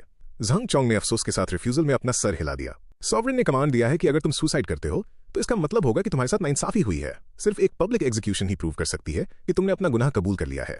निराश होकर तांग लून ने झांग चोंग के सामने हाथ जोड़े। मेरा बेटा तांग यून अब बिल्कुल अकेला है। प्लीज लॉर्ड झांग, हमारी पुरानी दोस्ती की खातिर उसका ख्याल रखना। यह सुनकर झांग चोंग ने एक बिटर स्माइल दी और सहमति में अपना सिर हिलाया। फिर बोला, लॉर्ड टैंग, कृपया आगे बढ़ें। 1 घंटे बाद टैंग फैमिली के बच्चे बूढ़े सबको कैदियों के कपड़े पहनाए गए और बेड़ियों में जकड़कर जिन हाई काउंट के मैंशन से बाहर लाया गया और एक यूनक ने आगे आकर इंपीरियल डिक्री पढ़ना शुरू किया। टैंग फैमिली ने पायरेट्स के साथ मिलकर साजिश रची है, एक ऐसा गुनाह जिसकी कोई माफी नहीं। इनके सारे टाइटल्स और जमीनें अभी से छीनी जाती हैं और सारी प्राइवेट आर्मीज को डिसबैंड किया जाता है। तांग यून, जिसने इस साजिश का पर्दाफाश किया, उसे हर गुनाह से मुक्त किया जाता है, पर अपने पिता की इन घटिया हरकतों को रोकने में नाकाम रहने के कारण उसके सारे टाइटल्स उससे छीने जाते हैं। जैसे ही डिक्री सुनाई गई, वहां नाइंसाफी की चीखें और रोने की आवाजें गूंजने लगीं, पर यूनक को ऐसे सीन्स की आदत थी। उसने कोई ध्यान नहीं दिया और नफरत से देखते हुए बोला, तुम लोग किस बात का इंतजार कर रहे हो? जल्दी इन मुजरिमों को कैपिटल ले चलो। कुछ ही देर में ब्लैक वाटर प्लेटफॉर्म के 1000 से ज्यादा गार्ड्स का एक प्रोसेशन टैंग फैमिली के 700 मेंबर्स को प्रिजन गार्ड्स में बिठाकर कैपिटल की तरफ ले जाने लगा। इस तरह जिन हाई काउंट मैंशन की 300 साल पुरानी लेगेसी उस दिन हमेशा के लिए खत्म हो गई। जैसे ही प्रिजन गार्ड स्ट्रीट्स पर पहुंची, पूरा इलाका अनगिनत शहर वालों से भरा हुआ था, जो टैंग फैमिली को देखते ही कार्ड्स पर गालियां और कीचड़ फेंकने लगे। यहां तक कि टैंगलन, जो लोगों के फेंके हुए कीचड़ से पूरी तरह सन चुका था, उसने कोई रिएक्शन नहीं दिया और पब्लिक को अपना गुस्सा निकलने दिया। जब वो लोग टैवर्न के पास से गुजरे तो झांग चुनहुआ 2nd फ्लोर की विंडो पर खड़ी थी। नेचुरली वो भी इस सीन को देखकर शॉक रह गई थी। आखिर टैंग फैमिली ने ऐसा कौन सा बड़ा पाप किया है जो पब्लिक इतना भड़की हुई है? झांग चोंग ने अपना सिर हिलाया। टैंगलन शायद अपनी प्रजा के लिए कोई दयालु रूलर नहीं था, पर उसने जिन हाई के लोगों पर कभी भारी टैक्स नहीं लगाया। आइल ऑफ गोल्ड माउंटेन हर साल अच्छा खासा रेवेन्यू जनरेट करता है और टैंग की जमीनों पर टैक्स हमेशा मिनिमल ही था। ये सुनकर झांग चुनहुआ और भी ज्यादा पजल हो गई। तो फिर ये लोग उससे इतनी नफरत क्यों करते हैं? झांग चोंग चलकर विंडो के पास गया और बाहर देखते हुए बोला, इंसान का दिल पानी की तरह होता है, गहरा और अनप्रेडिक्टेबल। पब्लिक सेंटिमेंट धुएं की तरह है, केओटिक और अनरिलायबल। प्राचीन काल से ही इंसान का दिल हमेशा से सबसे लीस्ट रिलायबल चीज रहा है। जैसे ही झांग चोंग ने अपनी बात खत्म की, उसका एक्सप्रेशन अचानक बदल गया और वो बुरी तरह खांसने लगा। झांग चुनहुआ घबरा गई और उसने जल्दी से अपने पिता की हेल्थ के बारे में पूछा। झांग चोंग ने अपनी बेटी की कंसर्न को इग्नोर किया क्योंकि वो जानता था कि सॉवरेन का ध्यान अब जल्दी ही उस पर आने वाला है और उसे जल्दी से अपनी बेटी के लिए अरेंजमेंट्स करने होंगे। वो फिर सीधा खड़ा हुआ और झांग चुनहुआ से बोला, चुनहुआ, मैंने ग्रैंड गवर्नर जू रोंग के थ्रू तुम्हारे लिए स्काइजन सी पवेलियन में 1.5 साल पढ़ने का अरेंजमेंट किया है। तैयार रहना, मैं तुम्हें कुछ ही दिनों में वहां भेज दूंगा। ये सुनते ही झांग चुनहुआ तुरंत रोने लगी। क्या पिताजी को कुछ हुआ है? मैं आपको छोड़कर नहीं जाना चाहती। मेरा भाई पहले ही जा चुका है। मैं यहां रहकर आपके साथ रहना चाहती हूं। झांग चोंग ने इंपेशेंट होने का नाटक किया और बोला, मुझे तुम्हारी कंपनी की जरूरत नहीं है। तुम बचपन से ही सबसे डिसोबीडियंट रही हो। वहां जाओ और सीखो कि एक प्रॉपर लेडी कैसे बनते हैं। झांग चुनहुआ और भी कुछ कहना चाहती थी, पर झांग चोंग ने बस अपना चेहरा घुमा लिया। यहां ड्रामा करना बंद करो, वापस जाओ और अपना बैग पैक करो। और वाकई अगले ही दिन झांग चोंग के प्रीफेक्ट ऑफिस में सॉवरेन की डिक्री पहुंच गई। पहली डिक्री में झांग चोंग की पायरेट्स को खत्म करने की कोशिशों की तारीफ की गई थी और उसके मरे हुए बेटे झांग जी को पॉस्ट्यूमसली ईगल जनरल का टाइटल दिया गया था। दूसरी डिक्री में झांग चोंग की मां को 3rd रैंक कमांडिंग लेडी का टाइटल दिया गया था। लेकिन जो आखिरी डिक्री थी वही असली मेन इशू था। न्यू रिवर काउंटी में झांग चोंग के रिमार्केबल अचीवमेंट्स और न्यू पॉलिसीज को रिकॉग्नाइज किया गया था और अब इन अचीवमेंट्स के बेसिस पर उसे न्यू रिवर काउंटी के प्रीफेक्ट के रोल से रिलीव कर दिया गया और उसे इंपीरियल सेंसरेट का राइट मिनिस्टर प्रमोट कर दिया गया। यूनिक के जाने के बाद प्रीफेक्ट मैंशन में रौनक लौट आई। सबको यही लगा कि प्रीफेक्ट झांग की एक 3rd रैंक ऑफिशियल पोजीशन पर डायरेक्ट प्रमोशन का मतलब है कि अब उनकी तरक्की पक्की है। सिर्फ झांग चोंग खुद क्लियर था कि सॉवरेन असल में उसके खिलाफ अपना गेम खेल रहे हैं। जिस रात डिक्री आई, झांग के पुराने मैंशन में मेहमानों की भीड़ लग गई जो लगातार उसे कंग्रेचुलेट करने आ रहे थे। ये ऑफिशियल्स जो सालों से अपनी पोजीशंस पर बैठे थे अच्छे से समझते थे कि इंपीरियल सेंसरेट के राइट मिनिस्टर की पोजीशन हायर प्रमोशंस वाले ऑफिशियल्स के लिए एक स्टेपिंग स्टोन होती है। ये जानते हुए कि झांग चोंग अब ग्लैमरस प्रोविंस में सबऑर्डिनेट कमांडर की पोजीशन लेने वाला है, उन्होंने उसको कंग्रेचुलेट करते वक्त खुलेआम कमांडर झांग कहकर एड्रेस करने में जरा भी हिचकिचाहट नहीं दिखाई। सबके इन मक्खन लगाने वाले कॉम्प्लीमेंट्स को सुनकर झांग चोंग को अंदर से डीप डिस्गस्ट फील हो रही थी। अगर इन्हें पता चल जाए कि मेरे साथ जुड़े ऑफिशियल्स को जल्दी ही गिरा दिया जाएगा तो पता नहीं ये लोग क्या सोचेंगे। ऑफ कोर्स झांग चोंग इस इशू को खुलेआम डिस्क्लोज नहीं कर सकता था, इसलिए उसने एक रेयर स्माइल दिखाई और सबकी खुशामद को एक्सेप्ट किया। बैंकेट आधी रात तक चला और उसने मेहमानों को ये कहकर वहां से भेज दिया कि उसे अगले दिन कैपिटल जाकर एम्पायर से मिलना है। जब सब चले गए तो झांग चोंग ने अपना वो फेक नकाब उतार दिया और थके हारे कदमों से चलते हुए बैकयार्ड में बने एंसेस्ट्रल हॉल की तरफ गया। वहां न सिर्फ इमॉर्टल एंसेस्टर्स के टैबलेट्स रखे थे बल्कि उसके सबसे प्यारे बेटे झांग जी का टैबलेट भी रखा हुआ था। उस वक्त ऐसा लगा जैसे झांग चोंग के दिल में कोई शैतान जाग उठा हो। वो अपनी पूरी जिंदगी लॉयल और पेट्रियोटिक रहा था। उसने सॉवरेन के लिए न जाने कितनी ही बैटल्स लड़ी थी, पर आखिर में न सिर्फ उसने अपना बेटा खोया बल्कि अब उसे अपने अच्छे नाम के रूइन होने का भी सामना करना पड़ा रहा था। उस वक्त झांग चोंग अपने इमोशंस को और कंट्रोल नहीं कर पाया और जोर से दहाड़ा। अपना गुस्सा निकालने के बाद वो खुद को और संभाल नहीं पाया और ऑल्टर के सामने गिर पड़ा। अपने बेटे को खोने का दर्द और सॉवरेन की तरफ से मिले धोखे ने स्टफ ओल्ड जनरल को तोड़कर रख दिया था और उसकी आंखों से पछतावे और रिजेंटमेंट के आंसू बहने लगे। अगली सुबह ब्लैक वाटर प्लेटफॉर्म के दर्जनों नाइट्स मिथिकल टर्टल काउंट के मैंशन में स्टॉर्म करके घुस आए। क्योंकि मिथिकल टर्टल काउंट अभी तक लौटकर नहीं आए थे तो नेचुरली इस ब्लैक वाटर प्लेटफॉर्म के लीडर जो 1000 हाउसहोल्ड्स का इंचार्ज था को रिसीव करने की जिम्मेदारी लेडी जिन पर आ गई। वो लीडर अपने मकसद में बिल्कुल स्ट्रेट फॉरवर्ड था। लेडी काउंटेस, ऐसा सुना गया है कि लॉर्ड जिनहाई का तीसरा बेटा तांग यान आपके मैंशन में है। टैंग फैमिली ने ट्रीजन का पाप किया है और मुझे उम्मीद है कि आप उस लड़के को मेरे हवाले कर देंगी। ये सुनकर लेडी जिन ने हैरान होने का नाटक किया। वाकई तांग यान हमारे दामाद को ढूंढते हुए पहले यहाँ आया था, लेकिन जैसा कि आप जानते हैं टैंग फैमिली और हमारे बीच गहरी दुश्मनी है, इसलिए हमने उसी वक्त उसे यहाँ से निकाल दिया था। ब्लैक वाटर प्लेटफॉर्म का वो लीडर दोनों फैमिलीज की इस दुश्मनी के बारे में नेचुरली जानता था, लेकिन उसे जो इंटेलिजेंस मिली थी और लेडी जिन का जो रिस्पॉन्स था इसने साफ तौर पर उसे सस्पिशियस बना दिया।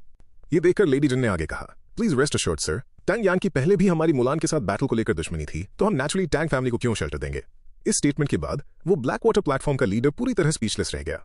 उसी पल सू पेपी ने ताली बजाई और सिग्नल सुनते ही एक सर्वेंट उन दोनों के सामने हाजिर हुआ जिसके हाथ में रिस्पेक्ट के साथ पकड़ी हुई सोने की बार्स की एक ट्रे थी।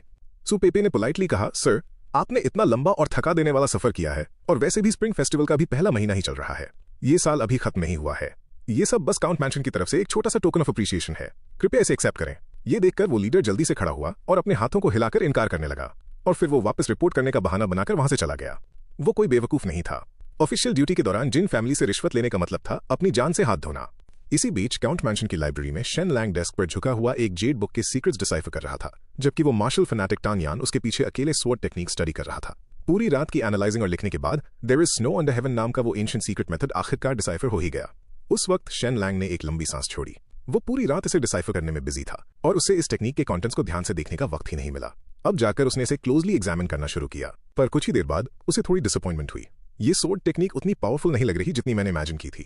हालांकि स्वॉर्ड किंग ली ख्यांग्यू के बारे में खास बात यह है कि वो बस हल्की सी झलक से ही बता सकते हैं कि कोई सीक्रेट मैनुअल पावरफुल है या नहीं, तो फिर ये पक्का काफी स्ट्रांग होनी चाहिए, है ना। शेन लांग को यह शक होने लगा कि उस बूढ़े आदमी का टैंग यान को उसके पास भेजने के पीछे जरूर कोई अल्टीरियर मोटिव था। फिर भी जब उसने उसे पूरा लिख ही लिया था तो उसने कैजुअली वो बुक टैंग यान को थमा दी। उसे कहां पता था कि टैंग यान बिना एक बार थैंक यू बोले वो बुक लेगा और जाने के लिए मुड़ जाएगा। शेन लांग को काफी एम्बैरेसिंग फील हुआ। ये मार्शल फैनेटिक वाकई बिल्कुल भी पोलाइट नहीं है, लेकिन फिर भी उसने जिन फैमिली के इतने सारे लोगों की जान बचाई थी और बदले में कभी कोई थैंक यू भी एक्सपेक्ट नहीं किया। ये सोचते हुए शेन लांग ने आगे बढ़कर उसे रोका। हे, तुम्हारा इस तरह बाहर जाना बहुत कंस्पिक्यूस हो सकता है। रुको, मैं तुम्हें कवर करने के लिए कुछ कपड़े देता हूं। इस वक्त टांग यान को अपनी फैमिली पर आई उस तबाही के बारे में कुछ नहीं पता था और वो शेन लांग की बातों का मतलब समझ ही नहीं पाया। पर ये देखते हुए कि उसके कपड़े वाकई फटे पुराने थे और काफी टाइम से चेंज नहीं हुए थे, उसने इनकार नहीं किया। कुछ देर बाद लेडी जिन और शेन लांग दोनों मिलकर टांग यान को मैंशन के बाहर तक छोड़ने गए। सर से पांव तक कवर करने वाले कपड़ों में टांग यान हालांकि थोड़ा पजल्ड था, पर उसने उनसे कोई सवाल नहीं पूछा। बिना एक शब्द बोले, यहां तक कि बिना गुड बाय कहे, वो अपने घोड़े पर बैठा और निकल गया। टांग यान को इस तरह जाते हुए देखकर लेडी जिन को इस बात की टेंशन थी कि कहीं रास्ते में ब्लैक वाटर प्लेटफॉर्म के लोग उसे रोक ना लें। शेन लांग ने अपनी मदर इन लॉ को तसल्ली दी।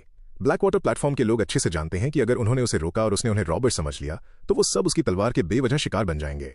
इन बातों से सुपेपे को थोड़ी राहत मिली, पर फिर भी उसने शेन लांग से पूछा कि क्या उसने टांग यान को सीधा स्काइजन सी पेविलियन जाने को कहा था। शेन लांग ने ना में सिर हिलाया और कहा नहीं। ये सुनते ही लेडी जिन तुरंत रोने लग गईं। अपनी सास के इस मैटरनल इंस्टिंक्ट को देखते हुए उसने उन्हें चुप कराया।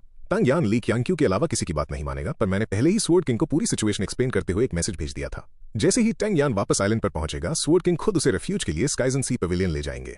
इस बात से सुपेपे शांत तो हुई, पर कुछ ही सेकंड्स में वो फिर से रोने लगी। शेन लांग, मुझे अचानक जिन मुजोंग की बहुत याद आ रही है। 1 महीने से ज्यादा हो गया है और मैं तो उसके बारे में लगभग भूल ही गई थी। शेन लांग बुरी तरह चौंक गया। उसे रियलाइज हुआ कि वो भी भूल गया था कि उसका साला अभी भी कैपिटल में फंसा हुआ है। वहीं कोर्ट में इससे पहले कि झांग चोंग कैपिटल पहुंच पाता, उस पर एम्बेजलमेंट का इल्जाम लगाने वाली एक इंपीचमेंट पिटिशन सॉवरेन तक पहुंच गई। गुस्से में आकर सॉवरेन ने झांग चोंग को अरेस्ट करने और इस मामले की थरो इन्वेस्टिगेशन करने का ऑर्डर दे दिया। अनसरप्राइजिंगली गार्ड्स को प्रीफेक्ट मैंशन से इजीली हजारों गोल्ड कॉइन्स मिल गए जो उसके घोटाले का एविडेंस थे। एक बार एलिगेशन सामने आने के बाद झांग चोंग के खिलाफ इंपीचमेंट पिटिशंस की बारिश होने लगी और उस पर और भी ढेरों इल्जामात लगते चले गए। देखते ही देखते झांग चोंग एक फॉरएवर लॉयल ऑफिशियल से सीधा एक हिस्टोरिकल क्रिमिनल बन गया। वो ऑफिशियल्स जिन्होंने झांग चोंग के प्रमोशन बैंकेट को अटेंड किया था, वो भी इसमें बुरी तरह फंस गए। एक स्क्राइब इस भारी प्रेशर को झेल नहीं पाया और उसने खुद को फांसी लगा ली। उस स्क्राइब की मौत ने जैसे सबको जगा दिया था। खुद को इससे अलग रखने के लिए उन्होंने भी झांग चोंग के खिलाफ अपनी तरफ से एक्यूजेशंस फाइल करने शुरू कर दिए। हालांकि सॉवरेन ने इन बेसलेस एक्यूजेशंस पर कोई ध्यान नहीं दिया और उन्हें हवा में उड़ने दिया। लेकिन ये सन्नाटा तब जाकर टूटा जब प्रीफेक्ट ऑफिस के चीफ क्लर्क ने खून से लिखा एक लेटर भेजा जिसमें लोगों के खिलाफ झांग चोंग के डेस्पिकेबल एक्शंस को रिवील किया गया था। इस पिटिशन के आते ही सारे ऑफिशियल्स हैरान रह गए और चीफ क्लर्क के इस फियरलेस एक्ट को देखकर दंग रह गए। पर यही उसकी सबसे बड़ी बेवकूफी थी जिसने बाकी लोगों को सॉवरेन का असली स्टांस समझने में मदद की। आखिरकार सॉवरेन ने रिएक्ट किया। वैसे भी उन्हें गद्दारी भरे ऐसे कामों से सख्त नफरत थी। उन्होंने इस एक्सीलेंट चीफ क्लर्क को भी घोटाले के जुर्म में अरेस्ट करने का ऑर्डर दे दिया। कुछ ही टाइम बाद उस क्लर्क ने कोर्ट ऑफ जुडिशियल रिव्यू के प्रिजन में अपनी कलाई काटकर सुसाइड कर लिया। उस क्लर्क की मौत के साथ ही झांग चोंग के खिलाफ आई सारी इंपीचमेंट पिटिशंस अचानक रुक गईं, जैसे कुछ हुआ ही ना हो, जैसे उस आदमी का कभी कोई वजूद ही ना रहा हो। झांग चोंग के इर्द गिर्द चल रहे इस हंगामे के बीच शेन लांग को भी काफी निराशा फील हो रही थी। हालांकि उसकी निराशा दूसरों से बिल्कुल अलग थी। मुलान के साथ अपनी शादी को कॉन्सुमेट करने के बाद से ही शेन लांग इस कर्ज से छुटकारा नहीं पा रहा था। ये सोचते हुए कि उसकी बॉडी में ही कोई प्रॉब्लम है, शेन लांग ने अलग अलग रेमेडीज रिसर्च करना शुरू किया। हर तरह के टॉनिक्स ट्राई किए, यहां तक कि अपने आलस को दूर करने के लिए उसने एक्सरसाइज भी शुरू कर दी। अपनी इन सारी कोशिशों के बावजूद जब रियल एक्शन का वक्त आता तो वो हमेशा वही जीरो पर ही आकर रुक जाता। इस बात ने यूजुअली प्राउड रहने वाले शेन लांग को डीप सेल्फ डाउट में डाल दिया था। जब ये कपल पूरी तरह एक लॉस में था, तभी लेडी जिन ने अचानक मुलान को साइड में खींचा और उसके कान में कुछ फुसफुसाया। उसी रात उसके साथ रहने वाली मेड लिटिल बिंग की विश आखिरकार पूरी हो गई और वो यंग मास्टर शेन के बेड में आ गई। मिराक्युलसली पूरी रात की इंटेंस मेहनत के बाद शेन लांग की बीमारी आखिरकार ठीक हो गई। असल में मेन वजह मुलान की परफेक्शन थी, जिसकी वजह से शेन लांग बहुत ज्यादा ओवर एक्साइटेड हो जाता था। हालांकि ये प्रॉब्लम सॉल्व हो गई थी, पर न जाने क्यों कुछ टाइम बाद अचानक ही शेन लांग का वजन बहुत ज्यादा कम हो गया। इस वक्त एक तरफ मैच्योर लेडी और दूसरी तरफ जवान लड़की के हाथों से मिल रहे सप्लीमेंट्स के नरिशमेंट को एंजॉय करते हुए शेन लांग मजे तो ले रहा था, पर वो सोच में भी पड़ गया कि क्या उसे अपनी बॉडी को थोड़ा रेस्ट देना चाहिए। वक्त उड़ता गया और पलक झपकते ही शांति भरी जिंदगी का आधा महीना गुजर गया। हालांकि मिथिकल टर्टल काउंट के मैंशन में अभी तक सॉवरेन की डिक्री नहीं आई थी। इसके बजाय mythical turtle count furious tide city से वापस लौट आए। इस बार वो स्पेसिफिकली शेन लांग और मुलान की शादी को दोबारा करने आए थे और शेन लांग का स्टेटस एक सन इन लॉ से बदलकर मुलान को शेन फैमिली की बहू के रूप में भेजकर ठीक करने आए थे। ये सुनते ही शेन लांग ने इनकार में अपने हाथ हिलाते हुए कहा, फादर इन लॉ प्लीज मेरा स्टेटस चेंज मत कीजिए। मैं बस घर पर एक केप्ट मैन बनकर रहना चाहता हूँ। मुझसे कोई ऑफिस लेने की उम्मीद मत रखिए। इसके अलावा एक सन इन लॉ का स्टेटस हमारे दुश्मनों को कंफ्यूज कर सकता है और मेरे लिए ऑपरेट करना ईजी बना देता है। ये सुनकर मिथिकल टर्टल काउंट को लगा कि उनकी नीयत तो अच्छी थी, पर शायद उनके दामाद की बात में भी पॉइंट है। रिलक्टेंटली उन्होंने अपना ये आइडिया छोड़ दिया। एक रात घर पे आराम करने के बाद लेडी जिन की प्यार भरी नजरों से विदा लेकर मिथिकल टर्टल काउंट तुरंत फ्यूरियस टाइड सिटी की तरफ वापस लौट गए। कई दिन गुजर गए और सॉवरेन की डिक्री नहीं आई, पर शेन लांग ने और वेट न करने का फैसला किया। उसने जिन फैमिली को ऑर्डर दिया कि थंडरस आइलैंड पर लोगों का एक लार्ज स्केल माइग्रेशन शुरू कर दिया जाए, ये जानते हुए कि जिन फैमिली के पास 1000 स्क्वायर किलोमीटर से ज्यादा जमीन थी पर 100,000 रेजिडेंट्स की आबादी थी, पैसा कमाने के लिए लगभग हर घर सेरिकल्चर में लगा हुआ था। मिथिकल टर्टल काउंट का अपनी प्रजा से प्यार और उनका लो टैक्स नेचुरली और ज्यादा माइग्रेंट्स को अट्रैक्ट करता था। अब जब थंडरस आइलैंड पर 5000 स्क्वायर किलोमीटर जमीन थी, तो जिन फैमिली आखिरकार अपने सिटीजन्स को एक वेल्थियर लाइफ ऑफर कर सकती थी। Of course heavenly path society ने भी इसमें एक्टिवली पार्टिसिपेट किया था। उन्होंने न सिर्फ जिन फैमिली के लोगों को थंडरस आइलैंड पर लाने में मदद की, बल्कि उन्हें 2 मिलियन गोल्ड कॉइन्स और इंटरेस्ट फ्री लोन्स भी दिए ताकि वो लोगों को जमीन आबाद करने और सेटल होने के लिए दे सकें। वहीं दूसरी तरफ सू कियानशियन भी अपने घर लौट आई। उसके पास न पैसा था, न वर्कशॉप, यहां तक कि कर्जा चुकाने के लिए उसकी सारी दुकानें भी जबरदस्ती बेच दी गई थीं। इसलिए वो एक बार फिर मिथिकल टर्टल काउंट के मैंशन में आई, पर इस बार वो शेन लैंग से नहीं बल्कि जिन मुलान से मिली। सच कहा जाए तो भारी कर्जे में डूबा मिथिकल टर्टल काउंट का मैंशन इस वक्त उससे भी ज्यादा गरीब था, पर फिर भी जिन मुलान ने सू कियानशियन को पैसे उधार दे दिए। उधर दूसरी तरफ सॉवरेन की डिक्री का वेट न कर पाने के कारण जिनजू खुद को और रोक नहीं पाया और एक बार फिर अपने दामाद से पूछा कि अब क्या करना है, और वापस मिथिकल टर्टल काउंट के मैंशन लौट आया। मिथिकल टर्टल काउंट ने शेन लैंग को बताया, वो कंट्री के एमिसरीज मेरे पास दर्जनों बार आ चुके हैं।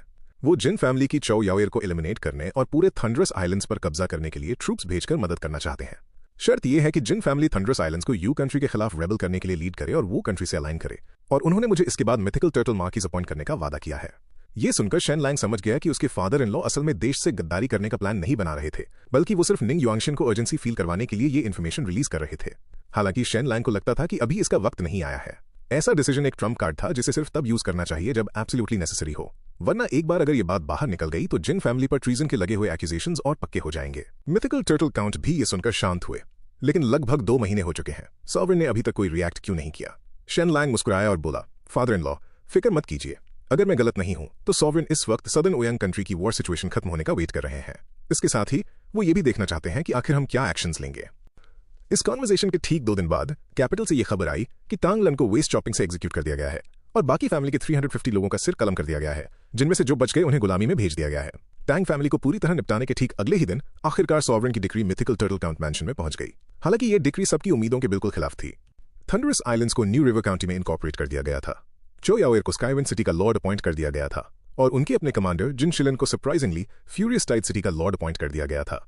इस इंपीरियल एडिक्ट को देखते ही मिथिकल टर्टल काउंट गुस्से से आग बबूला हो गए। जिन शिलन हमारी जिन फैमिली का एक सर्वेंट है, सॉवरेन की इतनी हिम्मत कि वो अपनी हद से आगे बढ़कर उसे फ्यूरियस टाइड सिटी का लॉर्ड अपॉइंट कर दें। साफ दिख रहा है कि ये जिन फैमिली के अंदर डिस्कॉर्ड डालने की एक साजिश है। मिथिकल टर्टल काउंट इस बारे में जितना सोचते उनका गुस्सा उतना ही भड़कता जाता और उन्होंने गुस्से में टेबल पे अपना मुक्का दे मारा। मिथिकल टर्टल काउंट का गुस्सा देखकर जिन शिलिन तुरंत अपनी लॉयल्टी दिखाने के लिए घुटनों पर बैठ गया। लॉर्ड काउंट, हालांकि मैं एक अनाथ हूं, पर मैं जिन फैमिली में पला बढ़ा हूं और मेरे साथ कभी अनफेयरली ट्रीट नहीं किया गया। मैंने हमेशा आपको एक पिता का दर्जा दिया है और जिन फैमिली की वेल्थ पर कभी कोई बुरी नजर नहीं डाली। मैं किसी भी कीमत पर सॉवरेन की इस डिक्री को एक्सेप्ट नहीं करूंगा। अगर सॉवरेन जिद करते हैं तो मैं जिन फैमिली के प्रति अपनी वफादारी साबित करने के लिए अपनी जान देने को भी तैयार हूं। मिथिकल टर्टल काउंट को जिन शिलिन की वफादारी का अच्छे से अंदाजा था, पर सॉवरेन के ये एक्शंस वाकई बहुत ही अनस्क्रूपुलस थे। उसी वक्त शेन लैंग आगे बढ़ा, उसने जिन शिलिन को उठने में मदद की और बोला, जिन शिलिन, तुम्हारी वफादारी सबके सामने क्लियर है, तुम्हें इतनी टेंशन लेने की जरूरत नहीं है, बस शांति से इस डिक्री को एक्सेप्ट कर लो। शेन लैंग की बातें सुनकर जिन शिलिन डीपली मूव्ड हुआ और यंग मास्टर शेन को उनके ट्रस्ट के लिए थैंक यू कहा। एक वक्त था जब मैं मिस मुलान से शादी करने पर आपसे नफरत करता था, पर यह देखने के बाद कि आपने कैसे काउंट मैंशन को इन क्राइसिस से बाहर निकाला है, मैं आपकी समझदारी के आगे पूरी तरह झुक गया हूं। अब से मैं यंग मास्टर शेन को ही फॉलो करूंगा। मिथिकल टर्टल काउंट मेरे लॉर्ड हैं और आप और यंग मास्टर जिन मुजोंग मेरे यंग लॉर्ड्स हैं। फ्यूचर में यंग मास्टर्स जो भी कमांड देंगे, मैं जिन शिलिन बिना हिचकिचाए आग और पानी का सामना करने को तैयार हूं। अगर मैं अपनी इस कसम को तोड़ूं तो मैं इस तलवार की तरह टूटकर मरने के लिए तैयार हूं। ये कहते ही उसने पूरी ताकत से अपनी तलवार को 2 टुकड़ों में तोड़ दिया। इसके बाद जिन शिलिन को डिक्री के अकॉर्डिंग फ्यूरियस टाइड सिटी का लॉर्ड अपॉइंट कर दिया गया और फिर उन्होंने सॉवरेन के रिस्पॉन्स का वेट किया। और वैसा ही हुआ। 3 दिन बाद एक और imperial addict mythical turtle count के मैंशन में पहुंची और यूनिक ने जोर से पढ़ा। सॉवरेन का डिक्री है कि मिथिकल टर्टल काउंट मैंशन के दामाद शेन लैंग को एक ऑडियंस के लिए तुरंत कैपिटल की तरफ अपना सफर शुरू करना होगा। ये डिक्री सुनते ही मिथिकल टर्टल काउंट बुरी तरह गुस्से में आग बबूला हो गए। सॉवरेन, जिन फैमिली के बीच बार बार फूट डालने की कोशिश करके, क्या आप सच में मेरी बॉटम लाइन को चैलेंज कर रहे हैं? इंपीरियल एडिक्ट सुनने के बाद मिथिकल टर्टल काउंट का चेहरा बुरी तरह बदल गया और वो तुरंत इसे साफ इनकार करना चाहते थे। हालांकि यूनिक ने साफ शब्दों में कहा, इंपीरियल एडिक्ट डिलीवर की जा चुकी है और अब मैं यहां और नहीं रुकूंगा। जाना है या नहीं, इसका फैसला मिथिकल टर्टल काउंट को करना है। यूनिक के जाने के बाद मिथिकल टर्टल काउंट ने आगे की स्ट्रेटजीज डिस्कस करने के लिए तुरंत लेडी जिन और जिन शिलिन को बुलाया। तब तक जिन शिलिन पहले ही फ्यूरियस टाइड सिटी का लॉर्ड बन चुका था, इसलिए नेचुरली उसके पास बोलने का राइट था। हालांकि जिन फैमिली के एक लॉयल सर्वेंट के रूप में वो अभी भी मिथिकल टर्टल काउंट के ठीक पीछे चलता था और उसने कभी अपनी हद पार नहीं की। उसने सॉवरेन के इस अग्रेसिव अप्रोच का मजाक उड़ाते हुए कहा, लॉर्ड काउंट, हमारे सॉवरेन में वाकई पिछले किंग जैसी कोई दया नहीं है। उन्हें अगर एक्सट्रीम लेवल का कंजूस और एहसान फरामोश कहा जाए तो गलत नहीं होगा। अब जब हमारे पास फ्यूरियस टाइड सिटी एक बार्गेनिंग चिप के रूप में है, अगर यंग मास्टर शेन कैपिटल नहीं भी जाते तो वो कर ही क्या लेंगे। ओल्ड मास्टर भी खुद को बोलने से रोक नहीं पाए। मैं जिन शिलन के इस व्यू से अग्री करता हूं। कैपिटल वाकई एक डेंजरस जगह है और अगर यंग मास्टर शेन वहां अकेले जाते हैं तो उन्हें नुकसान उठाना पड़ सकता है। अब जब वो कंट्री हमें अपनी तरफ करने की कोशिश कर रही है, मुझे लगता है सॉवरेन इस बात से अवेयर है।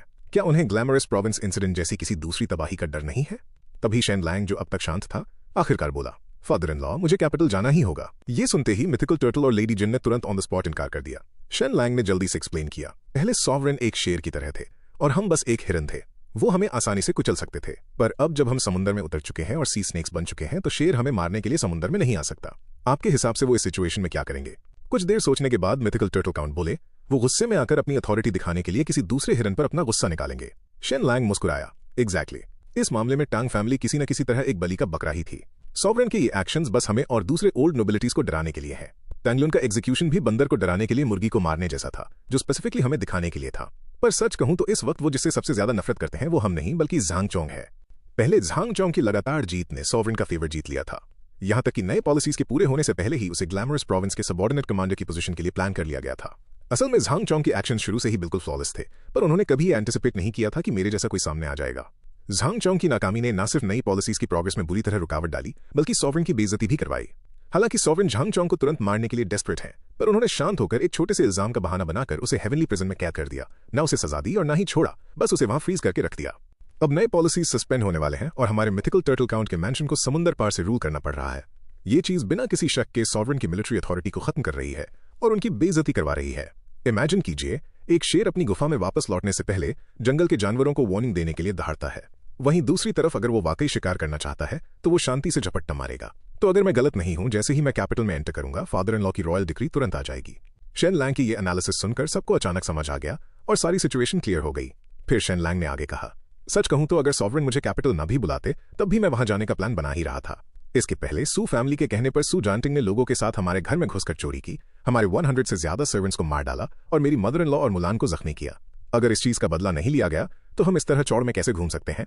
ये बात लेडी जिन के दिल को छू गई, जो अपने क्लियर कट प्यार और नफरत के लिए जानी जाती हैं, और वो तुरंत अपने दामाद का पूरा सपोर्ट करने के लिए खड़ी हो गई। इस पर मिथिकल टर्टल काउंट ने अपना डाउट एक्सप्रेस किया, अगर सॉवरेन अपने मिनिस्टर्स के इंटेंशंस टेस्ट करना चाहते हैं तो क्या उनके लिए मुझे डायरेक्टली बुलाना ज्यादा सही नहीं होता?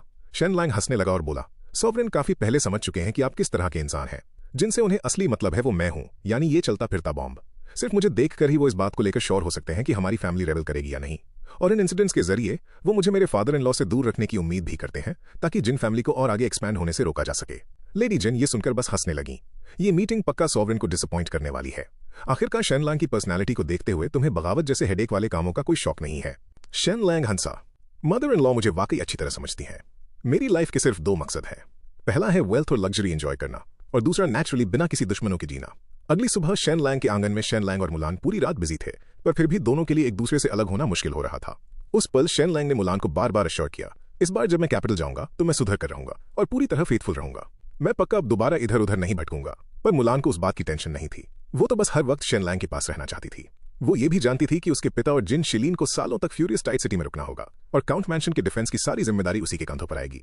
मुलान को इतना उदास देखकर शेन लैंग ने जल्दी से टॉपिक चेंज किया और उससे पूछा कि क्या ऐसी कोई मार्शल आर्ट है जिसे कोई 1 साल में मास्टर कर सके, या कोई ऐसी टेक्निक जो आम मार्शल आर्ट्स के 10 या 5 साल की मेहनत का रिजल्ट सिर्फ 1 साल में दे सके। एक लंबी शांति के बाद मुलन आखिरकार गुस्से में आ गई और चिल्लाते हुए खड़ी हो गई, नहीं नहीं, क्या तुम्हें लगता है कि चो यावर मुझसे बेहतर है? क्या तुम मुझसे थक चुके हो अब?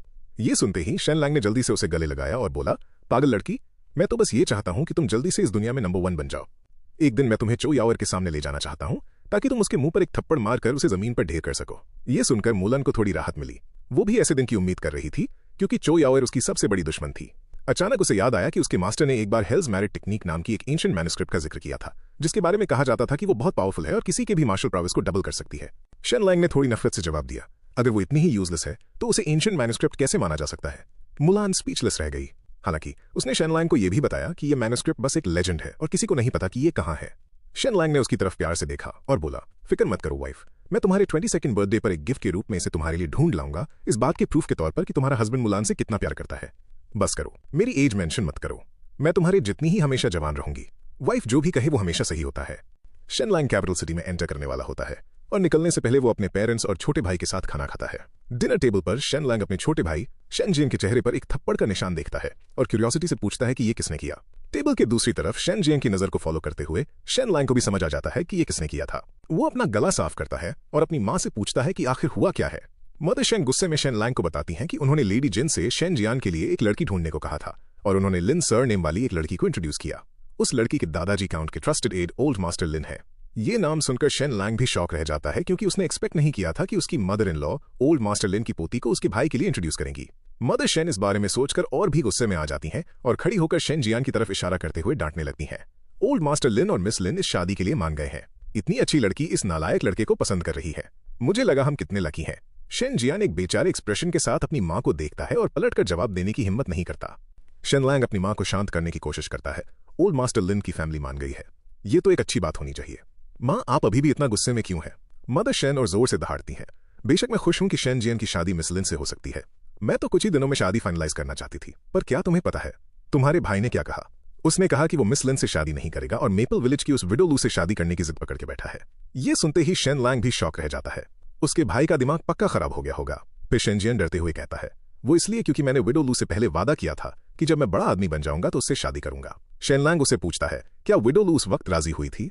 शेन जियन धीमी आवाज में कहता है, नहीं। शेन लैंग स्पीचलेस रह जाता है, ये रियलाइज करते हुए कि उसका भाई विडो लू के वन साइडेड प्यार में पागल है। डिनर के बाद शेन लैंग अपने उदास भाई को लेकर बैकयार्ड के फ्लावर पॉन्ड के पास बात करने जाता है। शेन जियान, मुझे बताओ तुम क्या सोचते हो? मिस लिन खूबसूरत है और वेल एजुकेटेड है। इतनी अच्छी लड़की है, क्या तुम्हें वो पसंद नहीं है? तुम विडो लू से ही शादी करने की जिद क्यों कर रहे हो? शेन लैंग की बातें सुनकर शेन जियान आखिरकार अपने दिल की बात कहने की हिम्मत जुटाता है। भाई, ये आपकी सक्सेस की वजह से है कि मेरे पास ये सारी दौलत है। आपके बिना मैं तो बस एक निठल्ला होता। मुझे लगता है कि मैं मिस लिन को डिजर्व नहीं करता। अपने भाई की बातें सुनने के बाद शेन लैंग समझ जाता है कि शेन जियान अंदर ही अंदर खुद को इंफीरियर फील करता है। वो उसके लेवल पर नीचे बैठता है और शेन जियान से पूछता है कि क्या वो सच में मिस लिन को पसंद करता है। ऑफ कोर्स शेन जियान उसे पसंद करता है, पर उसे डर है कि वो लोग सिर्फ काउंट की वाइफ की रिस्पेक्ट में इस रिश्ते के लिए माने हैं। ये सुनकर शेन लैंग उसे ऊपर खींचता है और बाहर की तरफ निकल पड़ता है। आओ मेरे पीछे आओ, मैं तुम्हें सिखाता हूं कि क्या करना है। कुछ ही देर बाद दोनों ओल्ड मास्टर लिन के घर पहुंच गए। जैसे ही उन्होंने एंटर किया, उन्होंने देखा कि मिस लिन हॉल में बैठी अपने दादाजी से बात कर रही थी। ये कहना ही पड़ेगा कि ये लड़की वाकई बहुत खूबसूरत है। हालांकि शेन लैंग और उसके भाई को देखकर वो थोड़ी शर्मा गई थी और उसका गोरा चेहरा तुरंत लाल हो गया। शेन लैंग भी अपने भाई की इस होने वाली दुल्हन से काफी खुश होता है और डायरेक्टली लिन यानिंग से पूछता है, क्या तुम मेरे भाई को पसंद करती हो? उसे इस बात की फिक्र है कि वो तुम्हारे लायक नहीं है और उसे ये भी डर है कि शायद तुम सच में उसे पसंद नहीं करती। ये सुनकर शेन जियान शॉक हो जाता है। बड़े भाई, क्या आपको इतना डायरेक्ट होना जरूरी था? रिजेक्ट होने के डर से शेन जियान चुपके से खिसकने के लिए मुड़ता है, पर उसके पीछे लिन यानिंग शर्माते हुए हल्के से सिर हिलाती है, धीरे से हाँ कहती है और फिर जल्दी से वहां से भाग जाती है। इस वक्त शेन लैंग को रियलाइज होता है कि शेन जियन और लिन येनिंग पहले भी कुछ बार मिल चुके थे और दोनों की अच्छी बनती थी, बस एक दूसरे की आइडेंटिटी से अनजान थे। तुम दोनों म्यूचुअली एक दूसरे की तरफ अट्रैक्टेड हो। अब तो तुम चैन की सांस ले सकते हो, है ना? यहां बस खड़े मत रहो। चलो जल्दी वापस चलते हैं और अपने पेरेंट्स से एंगेजमेंट के बारे में डिस्कस करते हैं। ये मैटर दोनों फैमिलीज के लिए बहुत इंपॉर्टेंट है। अगली सुबह फादर शेन जियान को लेकर लिन फैमिली के पास प्रपोजल लेकर जाते हैं और उसी दिन शादी तय हो जाती है। अपने भाई की शादी फिक्स करने के अगले दिन शेन लैंग कैपिटल सिटी जाने के लिए काउंट के मैंशन से निकल पड़ता है। उसे सी ऑफ करने के लिए न सिर्फ मुलान वहां थी, बल्कि उसकी मदर इन लॉ ने भी उसे मीलों तक एस्कॉर्ट किया और फिर दुख के साथ वापस लौटी। 3 दिन बाद 100 नाइट्स की एस्कॉर्ट के साथ एक कॉन्वॉय शानदार तरीके से कैपिटल सिटी में पहुंचता है और सॉवरेन से मिलने के लिए सीधा पैलेस की तरफ बढ़ता है। इस वक्त सॉवरेन की स्टडी में प्रिंस निंगजिंग अपने पिता के साथ कैलिग्राफी प्रैक्टिस कर रहे थे और वो भी शेन लैंग की न्यूज का वेट कर रहे थे। उसी पल सॉवरेन ने यूनक से पूछा, रास्ते में शेन लैंग का कंडक्ट कैसा था? यूनक उसे 4 शब्दों में डिस्क्राइब करता है, शो ऑफ, चौड़ में रहना और बिल्कुल बेलगाम। सॉवरेन ने कोई जवाब नहीं दिया। प्रिंस निंगजिंग ने यूनक होंगशी से पूछा, तुम्हारा बिल्कुल बेलगाम होने से क्या मतलब है? यूनक दांत पीसते हुए कहता है, ये मामूली सा दामाद 100 से ज्यादा कैवलरी को एज एस्कॉर्ट्स अपने साथ लेकर आया, जैसे कि कोई हाई रैंकिंग ऑफिशियल हो। इसके अलावा हर एस्टेट में यूनक बताता है कि एक ऑफिशियल जो प्रीफेक्ट की रैंक से नीचे का था, शेन लैंग ने उन्हें वहां से बाहर निकलवा दिया। ये सुनकर सॉवरेन की त्योड़ियां चढ़ जाती हैं। वाकई ये लड़का कुछ ज्यादा ही एरोगेंट है। पुरानी नोबिलिटी के एयर्स सब एक से बढ़कर एक लो की रहते हैं, यहां तक कि सच्चे नोबल्स भी ऐसी हरकत करने की हिम्मत नहीं करेंगे। फिर यूनच आगे जोड़ता है, कैपिटल सिटी में एंटर करते वक्त इस ओल्ड सर्वेंट ने खास तौर पर उसके एक्सप्रेशन पर ध्यान दिया था। मुझे उम्मीद थी कि शहर का वो इम्प्रेग्नेबल फोर्ट्रेस देखकर उसके होश उड़ जाएंगे, पर उसके फेस पर एक डिसडेनफुल और डिसमिसिव लुक था। प्रिंस निंगजिंग स्नेयर करते हुए कहता है, कैपिटल इतना मजेस्टिक और स्प्लेंडेड है, इस एम्पायर का एक हीरा है और इस गांव के गवार की इतनी हिम्मत कि वो इसे नीची नजर से देखे। लगता है इस लड़के के वाकई काफी बड़े सपने हैं। सॉवरेन अभी भी कुछ नहीं कहते, बस यूनक की तरफ देखते हैं, जिसका मतलब था कि वो आगे बोले। यूनक कहता है, कैपिटल सिटी में आने के बाद मैं जानबूझकर उसे मिथिकल टर्टल गेट से लेकर गया, पर जब उसने गेट का प्लैग देखा तो उसने कहा कि उसे ऐसा लग रहा है जैसे वो अपने घर आ गया हो। ये सुनते ही सॉवरेन का एक्सप्रेशन ट्विच हुआ जिन फैमिली का टाइटल फर्स्ट सॉवरेन ने दिया था और उनका पूर्वज एक मिलिट्री मैन था, बहुत ही डोमिनियरिंग। यहां तक कि पिछली सदियों के सॉवरेन्स भी इस टाइटल को बदल नहीं सके थे। तो अब वो क्या कर सकते थे? फिर यूनक ने कहा, your majesty, mythical turtle Avenue पर हमारा आमना सामना हर हाइनेस थर्ड प्रिंसेस से हुआ था। यू किंगडम की 3 प्रिंसेसेस थीं। सबसे बड़ी प्रिंसेस निंग लुओ, जिनकी शादी सदर्न ओयांग के नोबल लॉर्ड जिंग से हुई थी। दूसरी प्रिंसेस निंग हान, जो यू किंगडम की सबसे खूबसूरत लड़की के रूप में फेमस है पर अभी मिसिंग है। और तीसरी प्रिंसेस निंग यान, हालांकि वो शादीशुदा थी पर उसका गुस्सा बहुत आग जैसा था और वो अक्सर अपने पति के साथ मारपीट करती थी, इसलिए वो यूजुअली यू किंगडम में ही रहती थी। बाहर कोई उसे छेड़ने की हिम्मत नहीं करता था। जब सॉवरेन ने सुना कि उनका सामना थर्ड प्रिंसेस से हुआ था तो उनका सिर दर्द करने लगा, पर उन्होंने फिर भी पूछा कि क्या उसने फिर से कोई ट्रबल खड़ा किया था। यूनिक ने बताया कि third princess mythical turtle Avenue पर घोड़े दौड़ा रही थी, जिसके कारण कुछ पंगे हो गए थे। सॉवरेन तुरंत गुस्से में आ गए, ये तो हद ही हो गई। हालांकि मिथिकल टर्टल एवेन्यू इतना चौड़ा है कि एक्सीडेंटली आम जनता को नुकसान ना पहुंचे, पर ऐसी रोबधारी वाली हरकतें रॉयल डिग्निटी को डैमेज करती हैं। सॉवरेन को गुस्से में देखकर यूनिक ने जल्दी से टॉपिक चेंज कर दिया। जब हमने थर्ड प्रिंसेस की कैवलरी को देखा तो हम तुरंत साइड में हो गए और जमीन पर घुटनों के बल बैठ गए। पर शेन लैंग ने न सिर्फ अपनी कैरेज से उतरने से इनकार किया, बल्कि वो खिड़की के बाहर निकला और उसने थर्ड प्रिंसेस की बॉडी के बारे में एक घटिया मजाक किया। सॉवरेन शांत हुए और पूछा कि शेन लैंग ने क्या कहा था।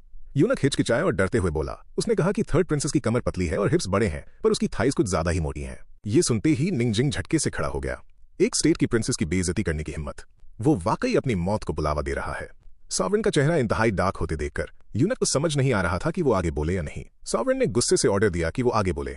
अपना सिर झुकाते हुए यूनक ने जवाब दिया। शेन लैंग ने कहा कि वो काफी टाइम से घर से दूर है और इस लेवल की औरत को देखकर भी वो खुद को कंट्रोल नहीं कर पा रहा है। ये सुनकर सॉवरेन और प्रिंस निंगजिंग दोनों पूरी तरह शॉक रह गए। सॉवरेन ने एक ग्रिम फेस के साथ कहा, लगता है इस कमीने को सच में मौत से डर नहीं लगता। उसके इस बेबाक बिहेवियर के बारे में जानने के बाद सॉवरेन का एक्सप्रेशन और भी डार्क हो गया, पर क्योंकि वो अभी तक शेन लैंग का बैकग्राउंड पूरी तरह समझ नहीं पाए थे, उन्होंने जबरदस्ती अपने गुस्से को दबाया और अपनी डेस्क पर वापस आ गए। शेन लैंग को हॉल ऑफ मर्सी में वेट करने के लिए छोड़ दिया। वहीं पैलेस के हॉल ऑफ मर्सी के अंदर यूनक ये देखकर हैरान था कि शेन लैंग अभी भी जिंदा था। उसने उस एरोगेंट और इम्पोलाइट शेन लैंग की तरफ देखा। नॉर्मली पैलेस में आने वाला ऑफिशियल चाहे कितनी भी हाई रैंक का क्यों ना हो, वो सबसे पहले उस यूनक को उसकी तकलीफ के लिए कुछ गोल्ड कॉइन्स देता, फिर डेजिग्नेटेड स्पॉट पर घुटनों के बल बैठकर अपने बुलाए जाने का वेट करता। पर शेन लैंग ने यहां आने के बाद न सिर्फ ऐसा कोई जेस्चर नहीं किया, बल्कि वो बार बार खाने पीने की चीजें मांग रहा था। यूनक की नजरों में ये पूरी तरह अनकल्चर्ड और साफ साफ बगावत वाला बिहेवियर था। इसलिए बेचारा शेन लैंग बिना खाए पिए रात होने तक हॉल ऑफ मर्सी में बैठा रहा। वो जानता था कि ये सॉवरेन का उसे उसकी औकात दिखाने का तरीका था, पर उसने एक्सपेक्ट नहीं किया था कि सॉवरेन इतने पेटी निकलेंगे कि उसे एक घूंट पानी तक नहीं पूछेंगे। जैसे ही शेन लैंग को लगा कि शायद उसे पूरी रात हॉल ऑफ मर्सी में ही बितानी पड़ेगी, उसने यूनक को सॉवरेन के आने की अनाउंसमेंट करते हुए सुना। शेन लैंग जल्दी से घुटनों के बल बैठ गया और अपने लॉर्ड को ग्रीट किया। हालांकि वो अंदर से थोड़ा डिस्प्लीज था, पर वो होता कौन था सॉवरेन को मना करने वाला। वो बस एक घुटने पर बैठने की वजह से अपना सिर तो नहीं कटवाने वाला था। पर सॉवरेन ने उसकी तरफ एक पलट कर भी नहीं देखा। वो सीधा उसके पास से गुजरे और कुछ देर बैठने के बाद आखिरकार बोले, शेन लैंग को खड़े होने की परमिशन देते हुए। हालांकि जब शेन लैंग सॉवरेन की तरफ पेलता तो वो पल भर के लिए दंग रह गया। उसके सामने बैठे इंसान के फीचर्स इतने शार्प थे जैसे पत्थर पर तराशे गए हों। उसके अंदर से ऐसी रीगल ऑरा निकल रही थी जो पूरी दुनिया पर राज करती हो। ये उस मीन स्पिरिटेड इमेज से बिल्कुल अलग था जो शेन लैंग ने अपने दिमाग में सोची थी। इसके अलावा सॉवरेन रास्ते भर चुपके से उसे मॉनिटर कर रहे थे, तो लॉजिकली उन्हें गुस्से से आग बबूला होना चाहिए था। पर सॉवरेन का डिमीनर इतना शांत क्यों था? अचानक सॉवरेन बोले, शेन लैंग, अब जब तुम्हारी फैमिली ने फ्यूरियस टाइड सिटी पर कब्जा कर लिया है तो आगे तुम्हारे प्लान्स क्या हैं? शेन लैंग स्टार्टल हो गया, ये नोट करते हुए कि सॉवरेन ने जिन फैमिली के बजाय तुम्हारी फैमिली शब्द का यूज किया, और उन्होंने इतना डायरेक्टली पूछ लिया। थोड़ी देर रुकने के बाद उसने जवाब दिया, योर मैजेस्टी, क्या आप मेरे दिल का सच सुनना चाहते हैं? अगर हाँ तो कृपया हमारे आसपास के लोगों को यहां से भेज दीजिए। जैसे ही उसने बोलना खत्म किया, सॉवरेन की भौहें सिकुड़ गईं। कितनी हिम्मत है इसकी शेन लैंग। रास्ते में हॉटी और ओवरबेयरिंग होना एक बात है, पर अब तुम मेरे सामने भी ऐसी एरोगेंस दिखाने की हिम्मत कर रहे हो। ये सोचते हुए वो खड़े हुए और बोले, बोलना है या नहीं ये तुम्हारी मर्जी है। और फिर उन्होंने जाने की तैयारी कर ली। ये देखकर शेन लैंग ने जल्दी से कहा, योर मैजेस्टी, मैं आगे डिस्टेंट गार्ड मार्की सुनान को मारना चाहता हूँ। ये सुनते ही सॉवरेन गुस्से से फट पड़े। Distant guard marquee crown Prince के जूनियर प्रोटेक्टर हैं। तुम्हारी हिम्मत कैसे हुई उन्हें नाम से बुलाने की? क्या मिथिकल टर्टल काउंट ने तुम्हें यही मैनर सिखाए हैं? मेरे सामने इतनी बदतमीजी से बात करना? क्या तुम्हारे अंदर अपने सॉवरेन के लिए सच में कोई रिस्पेक्ट नहीं है? शेन लैंग ने एक्सप्लेन करना जारी रखा, योर मैजेस्टी, जब मैं और मेरे father in law Cliff watch island और फ्यूरियस टाइड सिटी में कैंपेन कर रहे थे, तब सू फैमिली ने हमारी गैर मौजूदगी का फायदा उठाया। सू जेंटिंग ने वेस्टर्न रीजन्स के 100 से ज्यादा एक्सपर्ट्स को लीड करते हुए मिथिकल टर्टल काउंट के मैंशन में घुसपैठ की, हमारे 100 से ज्यादा सर्वेंट्स को मार डाला और मेरी मदर इन लॉ और वाइफ को बुरी तरह घायल कर दिया। मैं आपसे दरख्वास्त करता हूं कि इस मामले की थरो इन्वेस्टिगेशन की जाए और मेरी फैमिली को जस्टिस दिलाया जाए। अनएक्सपेक्टेडली सॉवरेन अभी भी गुस्से में थे और उन्होंने इनकार कर दिया। उन्होंने शेन लैंग के डिफेंस में कही गई एक भी बात नहीं सुनी और गार्ड्स को ऑर्डर दिया कि इसे पैलेस के गेट से बाहर फेंक दिया जाए। हालांकि ये मीटिंग कुछ खास अच्छी नहीं रही, पर शेन लैंग जानता था कि क्योंकि वो जिंदा वहां से निकल पाया था, इसका मतलब है कि सॉवरेन इतनी आसानी से उसकी जान नहीं लेंगे।